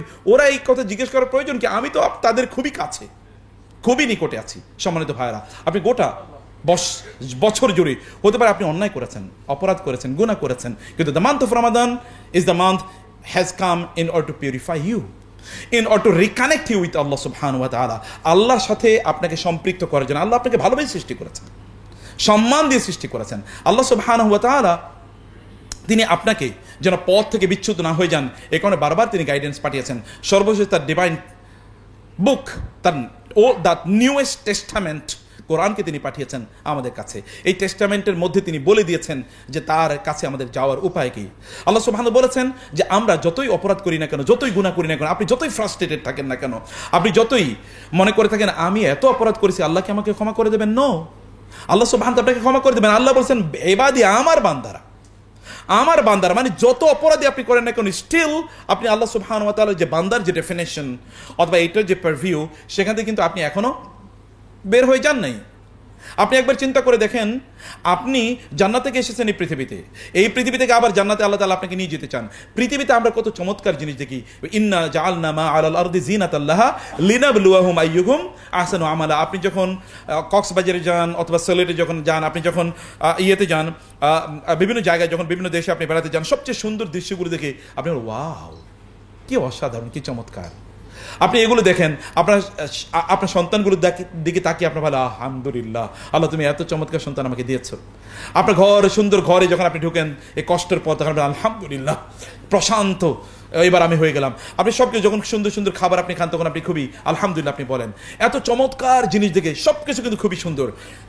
আল্লাহ সুবহানাহু ওয়া তাআলা সব সুন্দর জিনিস দিয়ে আপনার চারপাশ ভরে দিয়েছেন। এগুলো তো আপনি জান্নাতে যা আল্লাহ তাআলা আপনার জন্য ব্যবস্থা করে রেখেছেন, তার কেবল একটু পারভিউ, তার কেবল একটু হালকা কি, একটু সামান্য একটু ঝলক এখানে আছে, কিন্তু মূল বিউটি কিন্তু আল্লাহ সুবহানাহু ওয়া তাআলা জান্নাতে আপনার জন্য তৈরি করে রেখেছেন। সে কারণে আল্লাহ সুবহানাহু ওয়া তাআলা আপনি গুনাহ করলেও, আমার খাবারটা একটু 2 মিনিট পরে ডিস্ট্রিবিউশন করেন প্লিজ, 10 মিনিট পরে ডিস্ট্রিবিউশন করেন, এটা একটু পরে আনার কাজটা পরে হোক প্লিজ। ওকে, আমি আমি আমি শেষ করে দিচ্ছি, আপনাদের ক্লান্ত হওয়ার আগে আমি শেষ করে দেবো ইনশাআল্লাহ। যেটা বলছিলাম যে আল্লাহ সুবহানাহু ওয়া তাআলা তিনি বলছেন, তুমি যতই অপরাধ করো না কেন, still you are my servant. তুমি যতই অন্যায় করো না কেন, এখনো তুমি আমার বান্দা। তুমি এখনো যদি দুহাত প্রসারিত করে আমার কাছে বলো, উজিবু দাওয়াতাদ দাঈ ইযা দাআনি, যে কোনো আহ্বানকারী যখন আমাকে আহ্বান করে বলে, হে আল্লাহ তুমি আমাকে ক্ষমা করে দাও, আমার প্রয়োজনগুলো মিটে দাও, আমার কষ্টগুলো দূর করে দাও, আমার চাওয়াগুলো পূর্ণ করে দাও, আমাকে তুমি মুক্ত করো, তাহলে আমি তার ডাকে ইমিডিয়েটলি সাড়া প্রদান করি। দাওয়াত দাই মানে হচ্ছে দাওয়া, এটা অ্যারাবিক ল্যাঙ্গুয়েজ, যদি আপনাদেরকে সময় পেলে হয়তো ব্যাখ্যা করার সুযোগ থাকতো। উজিবু, আল্লাহ বলেছেন উজিবু, এটা বাবুল ফাইল, এটা ফ্যামিলি নাম্বার 4। উজিবু মানে হচ্ছে আমি ইমিডিয়েটলি, আপনি চেয়েছেন, ক্লিক করেছেন, এটার উত্তর আসতে এক ফোটাও দেরি নাই, ক্লিক করেছেন, সাথে সাথে চলে এসছে। কম্পিউটারে যখন আপনি কোনো কিছু সার্চ করেন, সুপার স্পিডি কম্পিউটার, সুপারসনিক ওয়েতে এরকম কম্পিউটার আপনি কোনো কিছু সার্চ করেছেন, সাথে চলে এসছে, এটা সেকেন্ডও সময় নেয়। আল্লাহ তাআলা তার চেয়ে অনেক অনেক বেশি দ্রুত। আপনি চেয়েছেন, আল্লাহ সুবহানাহু ওয়া তাআলা তার উত্তর প্রদান করেন। আল্লাহ তাআলা আপনার প্রার্থনায় আল্লাহ তাআলা জবাব দেন। তিনি বলেছেন উজিবু, I immediately respond to his prayers. দাওয়াতা, দাওয়া মানে হচ্ছে তা, এখানে একটা তা আছে, তা মানে হচ্ছে ওয়ান্স। সে যদি আমার কাছে একবার কেবল চায়, অর্থাৎ গত 20 বছর আপনি আল্লাহকে কোনোদিন বলেন নাই, কিন্তু হঠাৎ করে রমজান এসে বলেন আল্লাহ তুমি আমার ক্ষমা করে দাও, আল্লাহ বলেন তুমি একবার আমার কাছে চাইছো, আচ্ছা ঠিক আছে যাও, তোমার সব ক্ষমা করে দিলাম। দাওয়াতা দা, এটা মানে একবার তুমি আমার কাছে চেয়েছো, একবার চেয়েছো, একবার চাওয়াটাকে আল্লাহ সুবহানাহু ওয়া তাআলা এরকম করেন। এমনকি আদ-দাঈ মানে হচ্ছে যেই কোনো আহ্বানকারী, এই আহ্বানকারীকে আপনি জানেন যে এই লোকটা খুবই আল্লাহওয়ালা, দিনদার, এরকম কোনো কিছু না, লোকটা মদ খায়, জুয়া খেলে, হারাম কাজ করেছে, ইত্তকার, বহুত অপকর্ম করেছে, এখন সে রমাদানে সিনসিয়ারলি আমার কাছে সে আবার ফিরে আসতে চায়। আমার বান্দা শয়তান আমার কাছ থেকে একটু ও নিয়ে গিয়েছিল, এখন আমার কাছেও ফিরে আসতে চায়। ও যখন তওবা করেছে, আমার কাছে চেয়েছে, আমার কাছে প্রার্থনা করেছে, ইমিডিয়েটলি আমি দুহাত প্রসারিত করে ওকে কোলে তুলে নেই। রাসূল সাল্লাল্লাহু আলাইহি ওয়াসাল্লাম বলেছেন আল্লাহ সুবহানাহু ওয়া তাআলা রাতের বেলা তার দুহাত প্রসারিত করেন, দিনের বেলা দুহাত প্রসারিত করে বলেন, কে রাতে গুনাহ করেছো দিনের বেলা আমার কাছে ফিরে আসো, কে দিনে গুনাহ করেছো রাতের বেলা আমার কাছে ফিরে আসো। আল্লাহ তার কাছে চাইলেই ইমিডিয়েটলি, আপনি এর আগে ছিলেন indefinite, now immediately becomes definite in the sight of Allah. আপনি আল্লাহর কাছে চাওয়ার সাথে সাথে আপনি ডেফিনিট মানুষে পরিণত হয়ে যান, তখন ফেরেশতারা আপনার পেছনে দৌড়াতে থাকে, এর কি লাগবে এটা পূর্ণ করে দাও। ওয়ুরসিলু আলাইকুম হাফাজা, আল্লাহ তাআলা তখন ফেরেশতাদেরকে নিয়োগ করে দেন আপনার প্রয়োজনগুলো মেটানোর জন্য, আপনার কাজগুলো করে দেওয়ার জন্য। আল্লাহ সুবহানাহু ওয়া তাআলা দাওয়াত দাঈ ইজা দাআনি, যখনই আমার কাছে চায়, এই চাওয়ার জন্য আল্লাহ সুবহানাহু ওয়া তাআলা কোনো টাইম টেবিল করে দেন নাই যে ঠিক আছে তুমি আমার কাছে ওই সময় চাইলে কেবল পাবা, ওই সময় চাইলে আমি দেবো না। নো, অ্যাপ্লিকেশন সব সময় করা যায় না, একটা ভ্যালিড পিরিয়ড থাকে, টাইম থাকে দুনিয়ার, কিন্তু আল্লাহ সুবহানাহু ওয়া তাআলার জন্য কোনো টাইমিং নাই। এনি টাইম, এভরি টাইম, যখন আপনার মনে চায় তখনই আপনি আল্লাহ সুবহানাহু ওয়া তাআলার কাছে আপনার প্রার্থনাটা ইজা দাআনি, যখনই সে আমাকে ডাকে। কিন্তু সে যদি আমার ডাকে, আমি তার ডাকে সাড়া দেব, সে যদি এটাকে নিশ্চিত করতে চায়, তাহলে তার কাজ হচ্ছে ফালিয়াস্তাজিবু লি ওয়াল ইউমিনু বি লাআল্লাহুম ইয়ারশুদুন। এরপর আল্লাহ তাআলা দুটো জিনিস বলেন, ফালিয়াস্তাজিবু লি, ওরা যেন, বাবুল ইস্তিফাল, এটা হচ্ছে ফ্যামিলি নাম্বার 10 আরবিক গ্রামারে, মানে তারা আমার ডাকে সাড়া দেওয়ার চেষ্টা করুক। এর আগে বলছেন আল্লাহ তাআলা ওরা যদি চায় তাহলে আমি কি দেব, ইমিডিয়েটলি সাড়া দেব। এবার আল্লাহ তাআলা বলছেন আমি যে ওদেরকে ডাকি, ওরা যেন একটু আমার ডাকে সাড়া দেওয়ার চেষ্টা করে। কারণ ইউ নো যে আপনি কোনোদিন আল্লাহ তাআলাকে ইবাদত করে সন্তুষ্ট করতে পারবেন না, পারবেন? আচ্ছা, ফেরেশতারা, আপনি জানেন যে এই যে বিশাল বড় বিস্তৃত আকাশ, এই আকাশের পরিধি কতটুকু আপনি জানেন?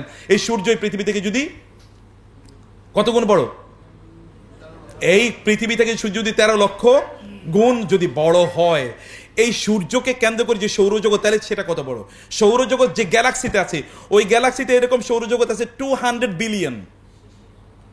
আর যেই গ্যালাক্সিতে আমাদের এই সৌরজগৎ যেই গ্যালাক্সিতে আছে, ওই গ্যালাক্সি যে ইউনিভার্সে আছে, ওই ইউনিভার্সে এরকম প্রায় 20,000 কোটি থেকে 40,000 কোটি এরকম গ্যালাক্সি আছে। এটা তো একটা ইউনিভার্স, বাকি ইউনিভার্সে মাল্টিভার্সের যুগে বসবাস করি আমরা। তাহলে বাকি ইউনিভার্সগুলো কত বড়? এরকম একটা জায়গা হাদিসে, সহিহ হাদিসে এসে এমন কোনো জায়গা নাই যেই জায়গায় একজন ফেরেশতা হয় দাঁড়িয়ে আছেন, অথবা রুকুতে আছেন, অথবা সেজদায় আছেন, আল্লাহ সুবহানাহু ওয়া তাআলা ইবাদতে রত নাই। আপনি আল্লাহর ইবাদত করে সন্তুষ্ট করবেন নাকি? নো, আপনার অ্যাপ্রোচ, আপনার অ্যাটিটিউড, আপনি কি দেখাচ্ছেন, আপনার মন মানসিকতা আল্লাহ তাআলা দেখেন।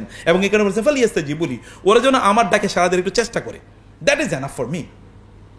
ওয়াল ইউমিনু বি, এবং ওরা যেন বিশ্বাস করে, আমি ওদের ডাকে সাড়া দেবই, যেন ওরা বিশ্বাস করে।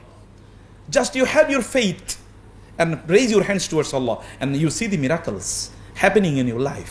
সেভাবে আপনাকে এই রামাদান জুড়ে, এই কারণে রামাদানের সবচেয়ে বড় ইবাদত হচ্ছে আল্লাহর কাছে চাওয়া। আমরা কতবার আল্লাহর কাছে চেয়েছি এবং আমরা চাই না। আপনি বিশ্বাস করুন, আপনি চাওয়ার অভ্যস্ততা তৈরি করে দেখেন, আপনি এমন কিছু আল্লাহর কাছে চাইবেন, একটা মধুর সম্পর্ক তার সাথে তৈরি হবে। এখন তো আমি জানি না কি চাইবো।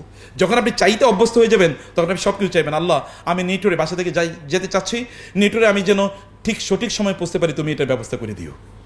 সাহাবায়ে কেরাম কি করতেন জানেন? বাজারে যেতেন, যাওয়ার আগে বলতেন আল্লাহ বাজারে যাই আমার যা আমার কেনা দরকার এর জন্য আমি সুন্দর করে কিনতে পারি। বাজারে গিয়ে দেখতেন এভরিথিং ইজ অ্যাভেলেবল, তার কোনো কষ্ট নাই, সব কিছু তিনি সুন্দর করে নিয়ে আসতে পারছেন। আপনাকে চাইতে হবে। আমার জীবনে একটা গল্প বলে এই ঘটনাটা শেষ করি। তাহলে যে একবার আমার একটা অফিসে আমি যাব, সেখানে আমার জুতাটা আমি বাসা থেকে দ্রুত বের হয়ে গেছি, খুবই ময়লা একটা জুতা পরে বের হয়েছি। অফিসের সময় হলো 8টায়, আমি ওইখানে গিয়ে পৌঁছলাম হলো সকাল 7:30টায়। সকাল 7:30টায় গিয়ে মুসি পাওয়া যায় নাকি? এটা অসম্ভব। তাও গেছি গুলশানে। এর মধ্যে ওইখানে পৌঁছে দেখি যে অলরেডি আকাশ মেঘাচ্ছন্ন, যে কোনো সময় ঝড় তৈরি হবে। বললাম আল্লাহ এই জুতা নিয়ে তো ওইখানে যাওয়া যাবে না, করণীয় কি? একটা পার্কের কাছে গিয়ে একটু বসলাম, ড্রাইভারে বললাম তুমি আর একটু আধা ঘন্টা সময় আছে একটু বসো। হঠাৎ তো সামনের দিকে তাকিয়ে দিকে এক লোক মুসি ও বসে আছে, তার জুতা মানে পরিষ্কার করে দেন, এক লোক বসে আছে। এরকম কোনো লোক এখানে, অন্য কোনো লোক নেই, এই লোক এখানে বসে আছে। আমি বললাম ও যাও যাও তো এখানে জুতাটা একটু ঠিক করে নিয়ে আসো। ভাবলাম এই লোকের সকালবেলা পাওয়া গেছে, নিশ্চয়ই টাকা তো আর কম নেব না, জুতা পরিষ্কার করে দেওয়ার জন্য ভালো করে ও এত অসাধারণ করে জুতাটা ঠিক করে দিল। পরে ঠিক করে দেওয়ার পর আমি বললাম যে কত টাকা দেওয়া লাগবে? স্যার 20 টাকা চাইছে মাত্র। রাসূল সাল্লাল্লাহু আলাইহি ওয়াসাল্লাম বলেছেন তোমরা আল্লাহর কাছে তোমাদের জুতা ঠিক করার জন্যও আল্লাহকে বলো আল্লাহ তুমি আমার জুতাটা ঠিক করে দাও। আপনি যদি বাজারে যাওয়ার আগে আল্লাহকে বলেন আল্লাহ আমি বাজারে যেতে চাই, তুমি আমাকে সহজ করে দিও, তাহলে বাজারে গেলে আপনি যা কিনতে চান সবচেয়ে অ্যাফোর্ডেবল দামে আপনি ওটা সবচেয়ে ভালো জিনিস কিনে নিয়ে আসতে পারবেন।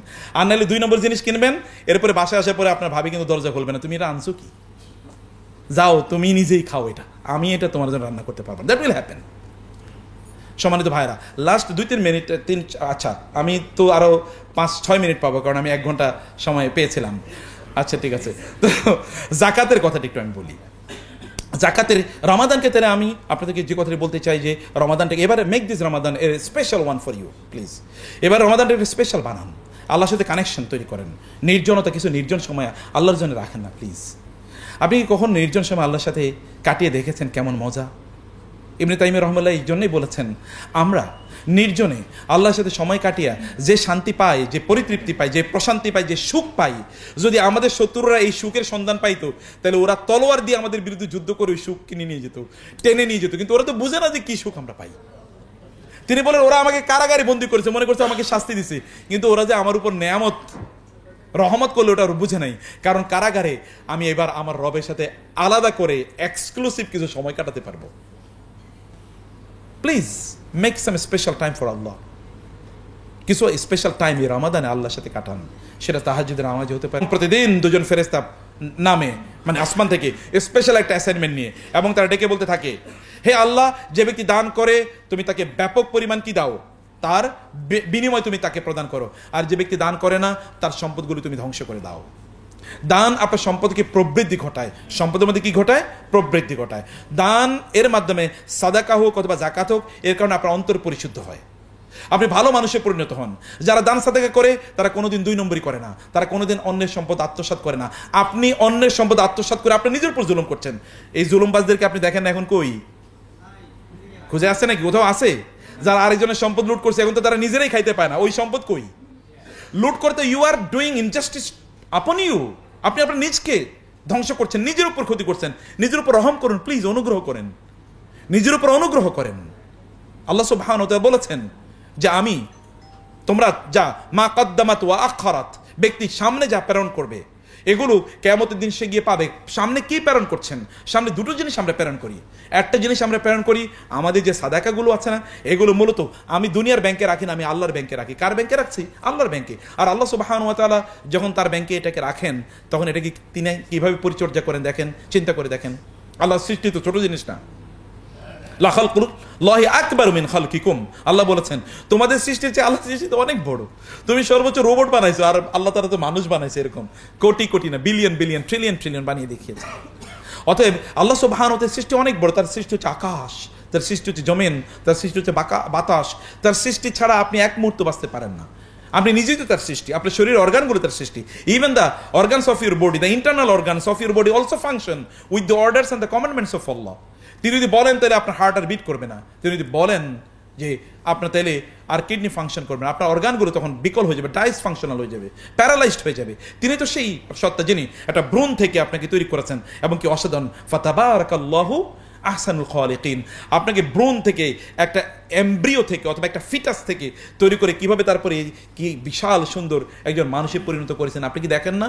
সে মহান আল্লাহ সুবহানাহু ওয়া তাআলার কাছে আপনি আপনার সম্পত্তি জমা রাখতেছেন। এর চেয়ে উত্তম আর জমা কি হতে পারে? এর চেয়ে উত্তম ব্যাংকিং আর কি হতে পারে? এর চেয়ে উত্তম বিজনেস আর কি হতে পারে? এরকম বিজনেস হলো আপনাদের এবং আমাদের জাকাত। মনে রাখবেন, আল্লাহ সুবহানাহু ওয়া তাআলা সম্পদের আমাদেরকে কেবল ট্রাস্টওয়ার্দি বানাইছেন, মানে ট্রাস্টি বানিয়েছেন। ট্রাস্টি মানে হচ্ছে আমরা আমানতদার। আপনি যে সম্পদের মালিক, এই সম্পদের মালিক আপনি, আপনার বাবা মালিক, আপনার দাদা, এবং আপনি আপনার বাপ দাদার সূত্রে এটা পেয়েছেন। আপনিও রেখে যাচ্ছেন আপনার পরবর্তী প্রজন্মের জন্য।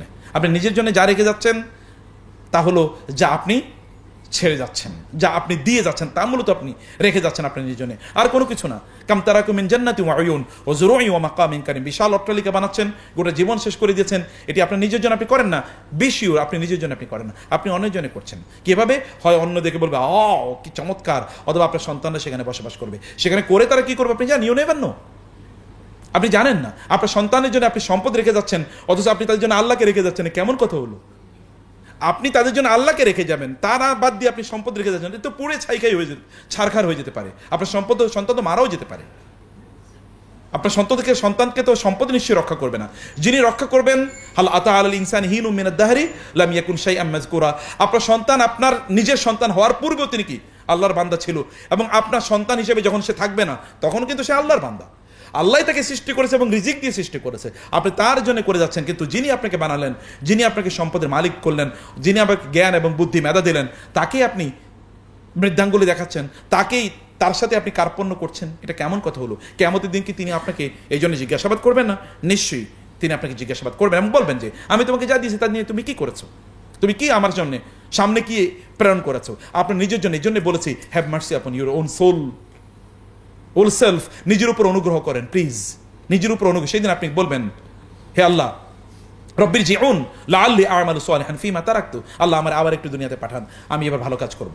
এবং আপনি বলবেন যখন ইযা হাদারা আহাদাহুমুল মাউতু, যখন কারো একটা মৃত্যুর যখন উপস্থিত হবে, তখন তিনি বলবেন ইয়াকুলু লাউলা আখারতানি ইলা আজালিন করিব ফাআসাদ্দাক ওয়া আকুম মিনাস সালিহিন। আপনি দেখেন সূরাতুস সফে আল্লাহ কেন বলছেন যে লোকদের মৃত্যু, মানে সূরাতুল মুনাফিকুনে লোকদের মৃত্যু, মুনাফিক ওই সূরাতে কিন্তু এই কথা, লোকদের মৃত্যুর সময় এসে তখন তারা বলবে আল্লাহ আরেকটু সময় দেন, আরেকটু সময় দেন, ফাআসাদ্দাক ওয়া আকুম মিনাস সালিহিন, আমি সাদাকা করব। আল্লাহ কি বলে না যে ফাসুম ওয়া উসাল্লি, আমি রোজা রাখবো, আমি নামাজ পড়বো,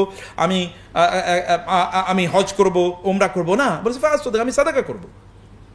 সাদাকা ইজ ভেরি ইম্পর্টেন্ট। সাদাকা ইজ ভেরি ইম্পর্টেন্ট। সাদাকা শব্দের অর্থ হচ্ছে কি সত্যবাদিতা। তার মানে আপনি যে আল্লাহর প্রতি সত্যবাদী, এটা কিন্তু আপনার সাদাকার মাধ্যমে প্রমাণিত হয়। মানুষ সম্পদ জীবন দিতে পারে কিন্তু সম্পদ দেয় না মানুষ। সম্পদ কেউ আল্লাহর রাস্তায় ব্যয় করা মানে হচ্ছে he or she has a true trust in Allah. সত্যিকার অর্থে আল্লাহর প্রতি তার বিশ্বাস আছে, আল্লাহ সুবহানাহু ওয়া তাআলার প্রতি তার ঈমান আছে। আপনি সাদাকা করলে আপনার সম্পদ কমে না, এটা আল্লাহর আপনার রব বলেছেন ইয়ামহাকুল্লাহু রিবা ওয়া ইউরবিস সাদাকাত। সাদাকা করলে আল্লাহ তাআলা তার সম্পদে বাড়িয়ে দেন, সম্পদে প্রবৃদ্ধি ঘটান। আল্লাহ সুবহানাহু ওয়া তাআলা আপনি সম্পদ দিলে আপনার সম্পদে আল্লাহ প্রবৃদ্ধি ঘটাবেন, এটা আল্লাহ সুবহানাহু ওয়া তাআলা বলেছেন কোরআনে দুটো উদাহরণের মাধ্যমে। এর মধ্যে একটা উদাহরণ সূরাতুল বাকারাতে তিনি বলেছেন কেউ যদি সম্পদ দান করে তাইলে এই ব্যক্তি হলো ওই কৃষকের মতো, যে কৃষক একটা বীজ বপন করার পর ওই বীজ থেকে আল্লাহ তাআলা তাকে 700টি বীজ প্রদান করেছেন, আছে না কোরআনে? এবং আল্লাহ সেখানে খান্ত তিনি বলেছেন ওয়াল্লাহু ইউদাইফু লিমান ইয়াশা। কিছু কিছু কৃষক আমার কাছে এতটা এলিট ক্লাসের যে ওর জন্য 700তে আমি খান্ত হই না, তার জন্য আমি রেখে দেই এটা আমি, এবং সেই আমি কেবল কিয়ামতের দিন তাকে জানিয়ে দেবো যে আমি তাকে কত গুণ দিলাম। আমি এখন তাকে বলবো না, কারণ এটা সে ক্যালকুলেশন করতে পারে। পৃথিবীর কোনো ক্যালকুলেটরে এটা ক্যালকুলেশন করা যায় না, এটা অসম্ভব, এটা আল্লাহ সুবহানাহু ওয়া তাআলার ক্যালকুলেশন আছে। এবং আরেকটি আল্লাহ তাআলা বললেন আরেকটি উদাহরণ, ওই ব্যক্তি যে ব্যক্তি দান সাদাকা করে, এই ব্যক্তির উদাহরণ হলো ওই কৃষকের মতো যে কৃষকের পাহাড়ের উপরে তার একটা বাগান আছে, ওই বাগানে তার গাছগাছালি আছে এবং ওইখানে মুষলধারে বৃষ্টি হয়, তখন ওই গাছগুলো সজীব থাকে, সতেজ থাকে, পরিপূর্ণভাবে সেটা সূর্যের আলো পায়, বাতাস পায়, অক্সিজেন পায়, এবং সেখানে কোনো কি আগাছা তৈরি হতে পারে না। ফলশ্রুতিতে ওই বাগানের ফসল হয় ডাবল, দ্বিগুণ, ফাআতাতুকুলাহা দুআফাইন। আর যদি বৃষ্টিপাত না হয় তাহলে উপরে থাকার কারণে একটু যে হালকা শিশিরপাত হয় অথবা একটু যে হালকা তুষার পড়ে, এর মাধ্যমে ওই গাছগুলো কি সজীব এবং সতেজ থাকে। তার গাছ কোনোদিন ফসল থেকে তাকে বঞ্চিত রাখে না। এই ব্যক্তি হচ্ছে ওই ব্যক্তি যে দান সাদাকা করে। দান সাদাকা তাকে অবশ্যই সাহায্য এবং সহযোগিতা তাকে করবেই। আপনার সন্তানকে আপনি সহযোগিতা করবে যদি আপনি দান করেন, আপনার পরিবার শান্তি থাকবে, প্রশান্তিতে থাকবে, আপনি নিজে প্রশান্তি থাকবেন। আপনি কখনো দান সাদাকা করেই দেখেন। আপনি একজন লোকের অসহায় দেখবেন, আপনি বাসায় চলে যাচ্ছেন, আপনার পকেটে 100 টাকা আছে, একটা লোক দাঁড়িয়ে আছে, আপনি চিন্তা করলেন আপনি হেঁটে যাবেন নাকি লোকটাকে টাকা দেবেন, 100 টাকা দিয়ে বাসায় গিয়ে দেখেন আল্লাহ তাআলা আপনার অন্তরটাকে কি প্রশান্তি দিয়ে পূর্ণ করে দিয়েছেন। এই সুখ আপনি এমনি অন্য কোনোদিন উপলব্ধি করতে পারবেন না। খেয়ে কোনোদিন মানুষ সুখী হয় না, খেয়ে মানুষ অসুস্থ হয়। ভোগে মানুষের কোনো সুখ নাই, ভোগে মানুষের অসুখ আছে গোটা পৃথিবী জুড়ে। আপনারা তো জানেন এখন মানুষ তো শারীরিকভাবে অসুস্থতার চেয়ে মানসিকভাবে অনেক বেশি অসুস্থ। কারণ হচ্ছে মানুষের কেবল আমার চাই, আরও চাই, আরও চাই, এত চাওয়া কি মানুষকে সুখ দিতে পেরেছে? আমাদের যদি আপনাদের পূর্বপুরুষদের দিকে, এমনকি আপনাদের গ্রামের দিকে তাকালে দেখবেন এমন অনেক লোক যারা হয়তো বা আপনাদের ঘরে কাজ করে খেত, এখন তাদের 3 তলা 4 তলা বিল্ডিং। আপনার বিল্ডিং কিন্তু এখন হয় নাই, তার বিল্ডিং 3 তলা 4 তলা, এখন হয়তো বা বহু কোটি টাকার মালিক, কিন্তু সেখানে কি শান্তি এসেছে? আগে আপনার শান্তি থাকতেন, আমরা শান্তি থাকতাম, কিন্তু এখন কি কোথাও শান্তি আছে? আপনি যদি ইউরোপ আমেরিকার কথা বলেন তাহলে তাদের সুখের অভাব নাই, মানে টাকার অভাব নাই, কিন্তু শান্তি এখন প্রায় 90% লোক তারা কিন্তু মানসিকভাবে তারা রোগী। আমাদের গতকাল আমি না পরশু আমি দেখেছি এমনকি গ্রাম অঞ্চলগুলোতে প্রত্যেক 3টা বিয়ের মধ্যে একটা ভেঙে যাচ্ছে। সম্পদ তো কোনোদিন সুখ আনে না, যেটা সুখ আনতে পারে সেটা আমরা নাই। চ্যারিটি সত্যিকার অর্থে আপনার জন্য কি রাখে? আপনার জন্য সুখ নিয়ে আসে। চ্যারিটি আমাদের করতে হবে সম্পদের হিসাব করে। আল্লাহ সুবহানাহু ওয়া তাআলা যিনি আপনাকে সম্পদ দিয়েছেন তার সাথে হিসাব করবেন না। তিনি তো আপনাকে হিসাব করে দেন নাই। অক্সিজেনকে হিসাব করে দিয়েছেন নাকি? দেন নাই তো অক্সিজেন হিসাব করে। তিনি আপনাকে হিসাব করে কোনো কিছুই দেন। আপনার শরীরে বিভিন্ন জিনিসের কথা বলেন তো, আপনার শরীরে যা সম্পদ আছে এগুলোকে বিক্রি করে দেন তো আপনি কয় টাকা আপনার চোখ বিক্রি করবেন, কয় টাকা হাত বিক্রি করবেন, কয় টাকা আপনার পা বিক্রি করবেন, কয় টাকা আপনার কিডনি বিক্রি করবেন, এগুলোর দাম কত? এগুলো তিনি আপনাকে ফ্রি দিয়েছেন। অতএব তিনি আপনাকে দিতেই পারেন, কেবল তিনি আপনার মনের দিকে তাকান। আপনার মনটা যদি অবারিত করে দেন তাহলে তিনি উন্মুক্ত করে দেবেন গোটা পৃথিবী আপনার জন্য। রমাদান এসছে, রমাদানের সাথে ওলামা মুসলিমরা যুগ যুগ ধরে তারা সাদাকাকে অথবা জাকাতকে তারা একত্রিত করে ফেলতেন। আপনি যদি জাকাত না দেন তাহলে আপনার সম্পদ, আপনার জাকাত আপনি নিজে খেলেন, তার মানে হারাম আপনি খেলেন। যে ব্যক্তি হারাম খায় তার ইবাদত কেমনি কবুল হয়? যে ব্যক্তি হারাম খায় তার ইবাদত কিভাবে কবুল হয়? জাকাত এটা কোনো থুক বরাদ্দের নাম না। আল্লাহ সুবহানাহু ওয়া তাআলাকে ধোঁকা দেওয়া যায় না। আপনি আল্লাহকে কোনোভাবেই ধোঁকা দিতে পারবেন না। আল্লাহ জানেন আপনার সম্পত্তির উপর কতটুকু জাকাত হয়েছিল। আপনি আল্লাহকে দেখান, আল্লাহ আমি চাই আমার সম্পত্তিতে যতটুকু জাকাত হয়েছে আমি ততটুকু দিতে চাই, আমি তোমার উপর আস্থা রেখে তোমার উপর বিশ্বাস রেখে আমি এটা দিতে চাই। এবং ইউ সি দি মিরাকল। এবার রমাদানে আপনারা জাকাত দেন, আগামী রমাদান পর্যন্ত আপনার সম্পদের ক্যালকুলেশন করে রাখেন। গত বছর ক্যালকুলেশন করে রাখবেন, এবার দিয়ে আগামী বছর ক্যালকুলেশন করে রাখেন। এবং আপনি যদি তার চেয়ে, গত বছরের চেয়ে যদি বেশি আয় ইনকাম যদি আপনার না হয়, তাইলে আপনি তখন ইসলামী মনে করবেন যে কোরআন তাইলে সত্য বলেনি। কিন্তু এটা কখনো হয় না। আমার ব্যক্তিগত জীবনে এরকম দেখেছি, যে বছর আমি একেবারে পাই হিসাব করে জাকাত দিয়েছি, সেই বছরে অন্য 10 বছরের সমান আল্লাহ তাআলা আমাকে ইনকাম করার সুযোগ করে দিয়েছেন। ব্যক্তিগত জীবনে আমি বলছি। এবং the people those who are work with me they know the stories. এবং আমি আপনাদেরকে সে কথা বলছি প্রিয় ভাইরা, আমি আপনাদের সে কথা বলছি। আমার জীবনে আরেকটা গল্প বলি। আমি একটা ইউনিভার্সিটি চাকরি করতাম, প্রায় 17 বছর চাকরি করেছি। ইউনিভার্সিটিটা আমাদের তৎকালীন আইয়ামে জাহেলিয়াতের লোকেরা বন্ধ করে দিয়েছিল। তো বন্ধ করে দিয়ে ইউনিভার্সিটির মূল ক্যাম্পাস হলো চিটাগং। এখন চিটাগং আমাকে যাওয়ার জন্য বলা হলো। আমি বললাম আমার পক্ষে যাওয়া সম্ভব না। আমার ওয়াইফও বললো যেতে পারবা না তুমি, মা বললো তুমি বাচ্চাদেরকে রেখে যেতে পারবা না। তো গেলাম। এখন চাকরি বাকরি ছাড়া প্রচুর পরিমাণ টাকা পাই, মানে ইউনিভার্সিটিতে অনেকগুলো বড় পোস্টে আমি কাজ করতাম, তো দায়িত্ব পালন করতাম অনেকগুলো, ডিপার্টমেন্টের হেড, তারপরে হচ্ছে ইউনিভার্সিটির প্রফেসর, আরও হাবি যাবি বহুত কাহিনী। চিন্তা করলাম করণীয় কি, সংসার চলবে কীভাবে? তখন আমি টেলিভিশনে টক শো করতাম, 200, 500, 1000, 2000 করে টাকা পয়সা দিত। আমার ওয়াইফের বললাম একটা বয়ম কেন, মানে হচ্ছে একটা মানে ওই যে প্লাস্টিকের একটা ছোট বয়ম কেনা হলো। আমি বললাম প্রতিদিন টাকা নিয়ে আসি, বয়মের মধ্যে টাকা রাখবো, এখান থেকে দান সাদাকা হবে 10% 5 থেকে 10%, আর বাকিটা দিয়ে সংসার চলবে। এরপরে 2-3 বছর আল্লাহ তাআলা আমাকে যে ইনকামের সুযোগ করে দিয়েছেন, আমি এর আগে 30 বছরে তত ইনকাম করতে পারি নাই। আল্লাহ সুবহানাহু ওয়া তাআলা charity, when you do charity then Allah subhanahu wa ta'ala increases in your properties। প্রিয় ভাইরা, এই কথা আমি সর্বশেষ লাস্ট 1 মিনিটে আমি যে কথা বলতে চাই, প্লিজ আপনাদের সম্পদগুলো আপনি হিসাব করুন। পাই করে, পই করে না, পাই করে হিসাব করেন। এবং দেখুন আপনার সম্পত্তির উপর কতটুকু জাকাত হচ্ছে, হিসাব করে দেন। হিসাব করে আপনার নিকটাত্মীয়দেরকে দেন, আপনার পাড়া প্রতিবেশীদেরকে দেন, যারা আপনার সবচেয়ে ঘনিষ্ঠ তাদেরকে আপনি আপনার সম্পত্তি থেকে, জাকাত থেকে আপনি প্রদান করুন। এবং এই জায়গায় কোনো কার্পণ্য প্রদান করবেন না, ভালো করে হিসাব নিকাশ করুন। জাকাতের টাকা যখনই জাকাত হিসাব করবেন, দ্রুত আপনি জাকাতের টাকার মানুষের মাঝে ডিস্ট্রিবিউশন, গরিবদের মাঝে ডিস্ট্রিবিউশন করে দেন, নিজের পকেটে রাখবেন না। টাকার মায়া কিন্তু খুবই খারাপ। আমরা কিন্তু রিলিজিয়াস গুড, যেমন আপনি সবচেয়ে ভালো মানুষকে এখন বলবেন ও আপনি তো ভালো মানুষ, কারণ আপনার জুব্বা অনেক বড়, দাড়ি অনেক বড়, এবং কি আপনার টুপি অনেক বড়, নামাজ টামাজ ঠিক মতো পড়েন। আল্লাহ তাআলা বলছেন এই সকল লোকেরা সত্যিকার অর্থে সবচেয়ে ভালো মানুষ না আল্লাহর কাছে।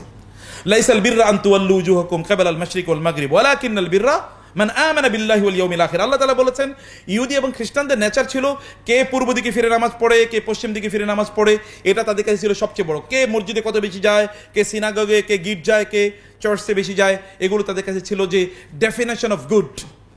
আল্লাহ বলছেন না, this is not the definition of good, এটা outer. You just measure or the evaluate the outer মানে গার্মেন্টস।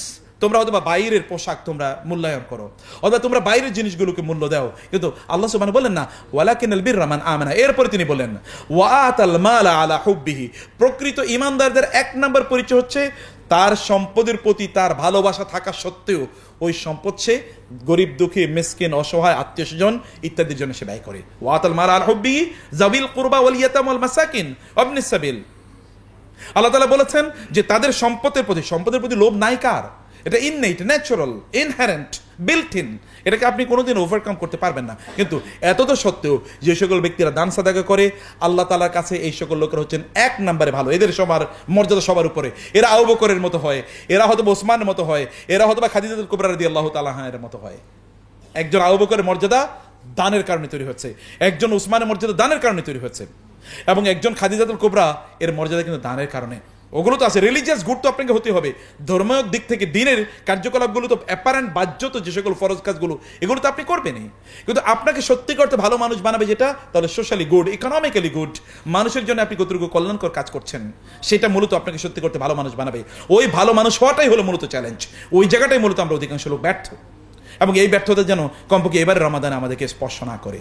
এবারে রমাদানে সিদ্ধান্ত নিন, আপনার জাকাত ক্যালকুলেশন করবেন হিসাব করে রমাদানের শুরুতেই আপনি, অথবা যে কোনো একটা কাট অফ ডেট করেন, এই দিনে আপনি প্রতি বছর জাকাত ক্যালকুলেশন করবেন।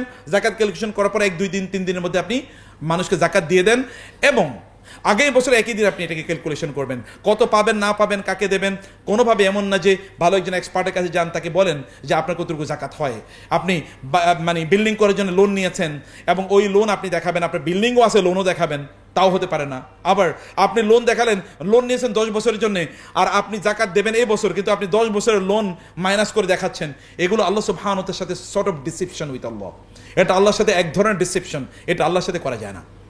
মালিকাল মুলকি তুতিল মুলকা মান তাশা ওয়া তানজিউল মুলকা মিম্মান তাশা।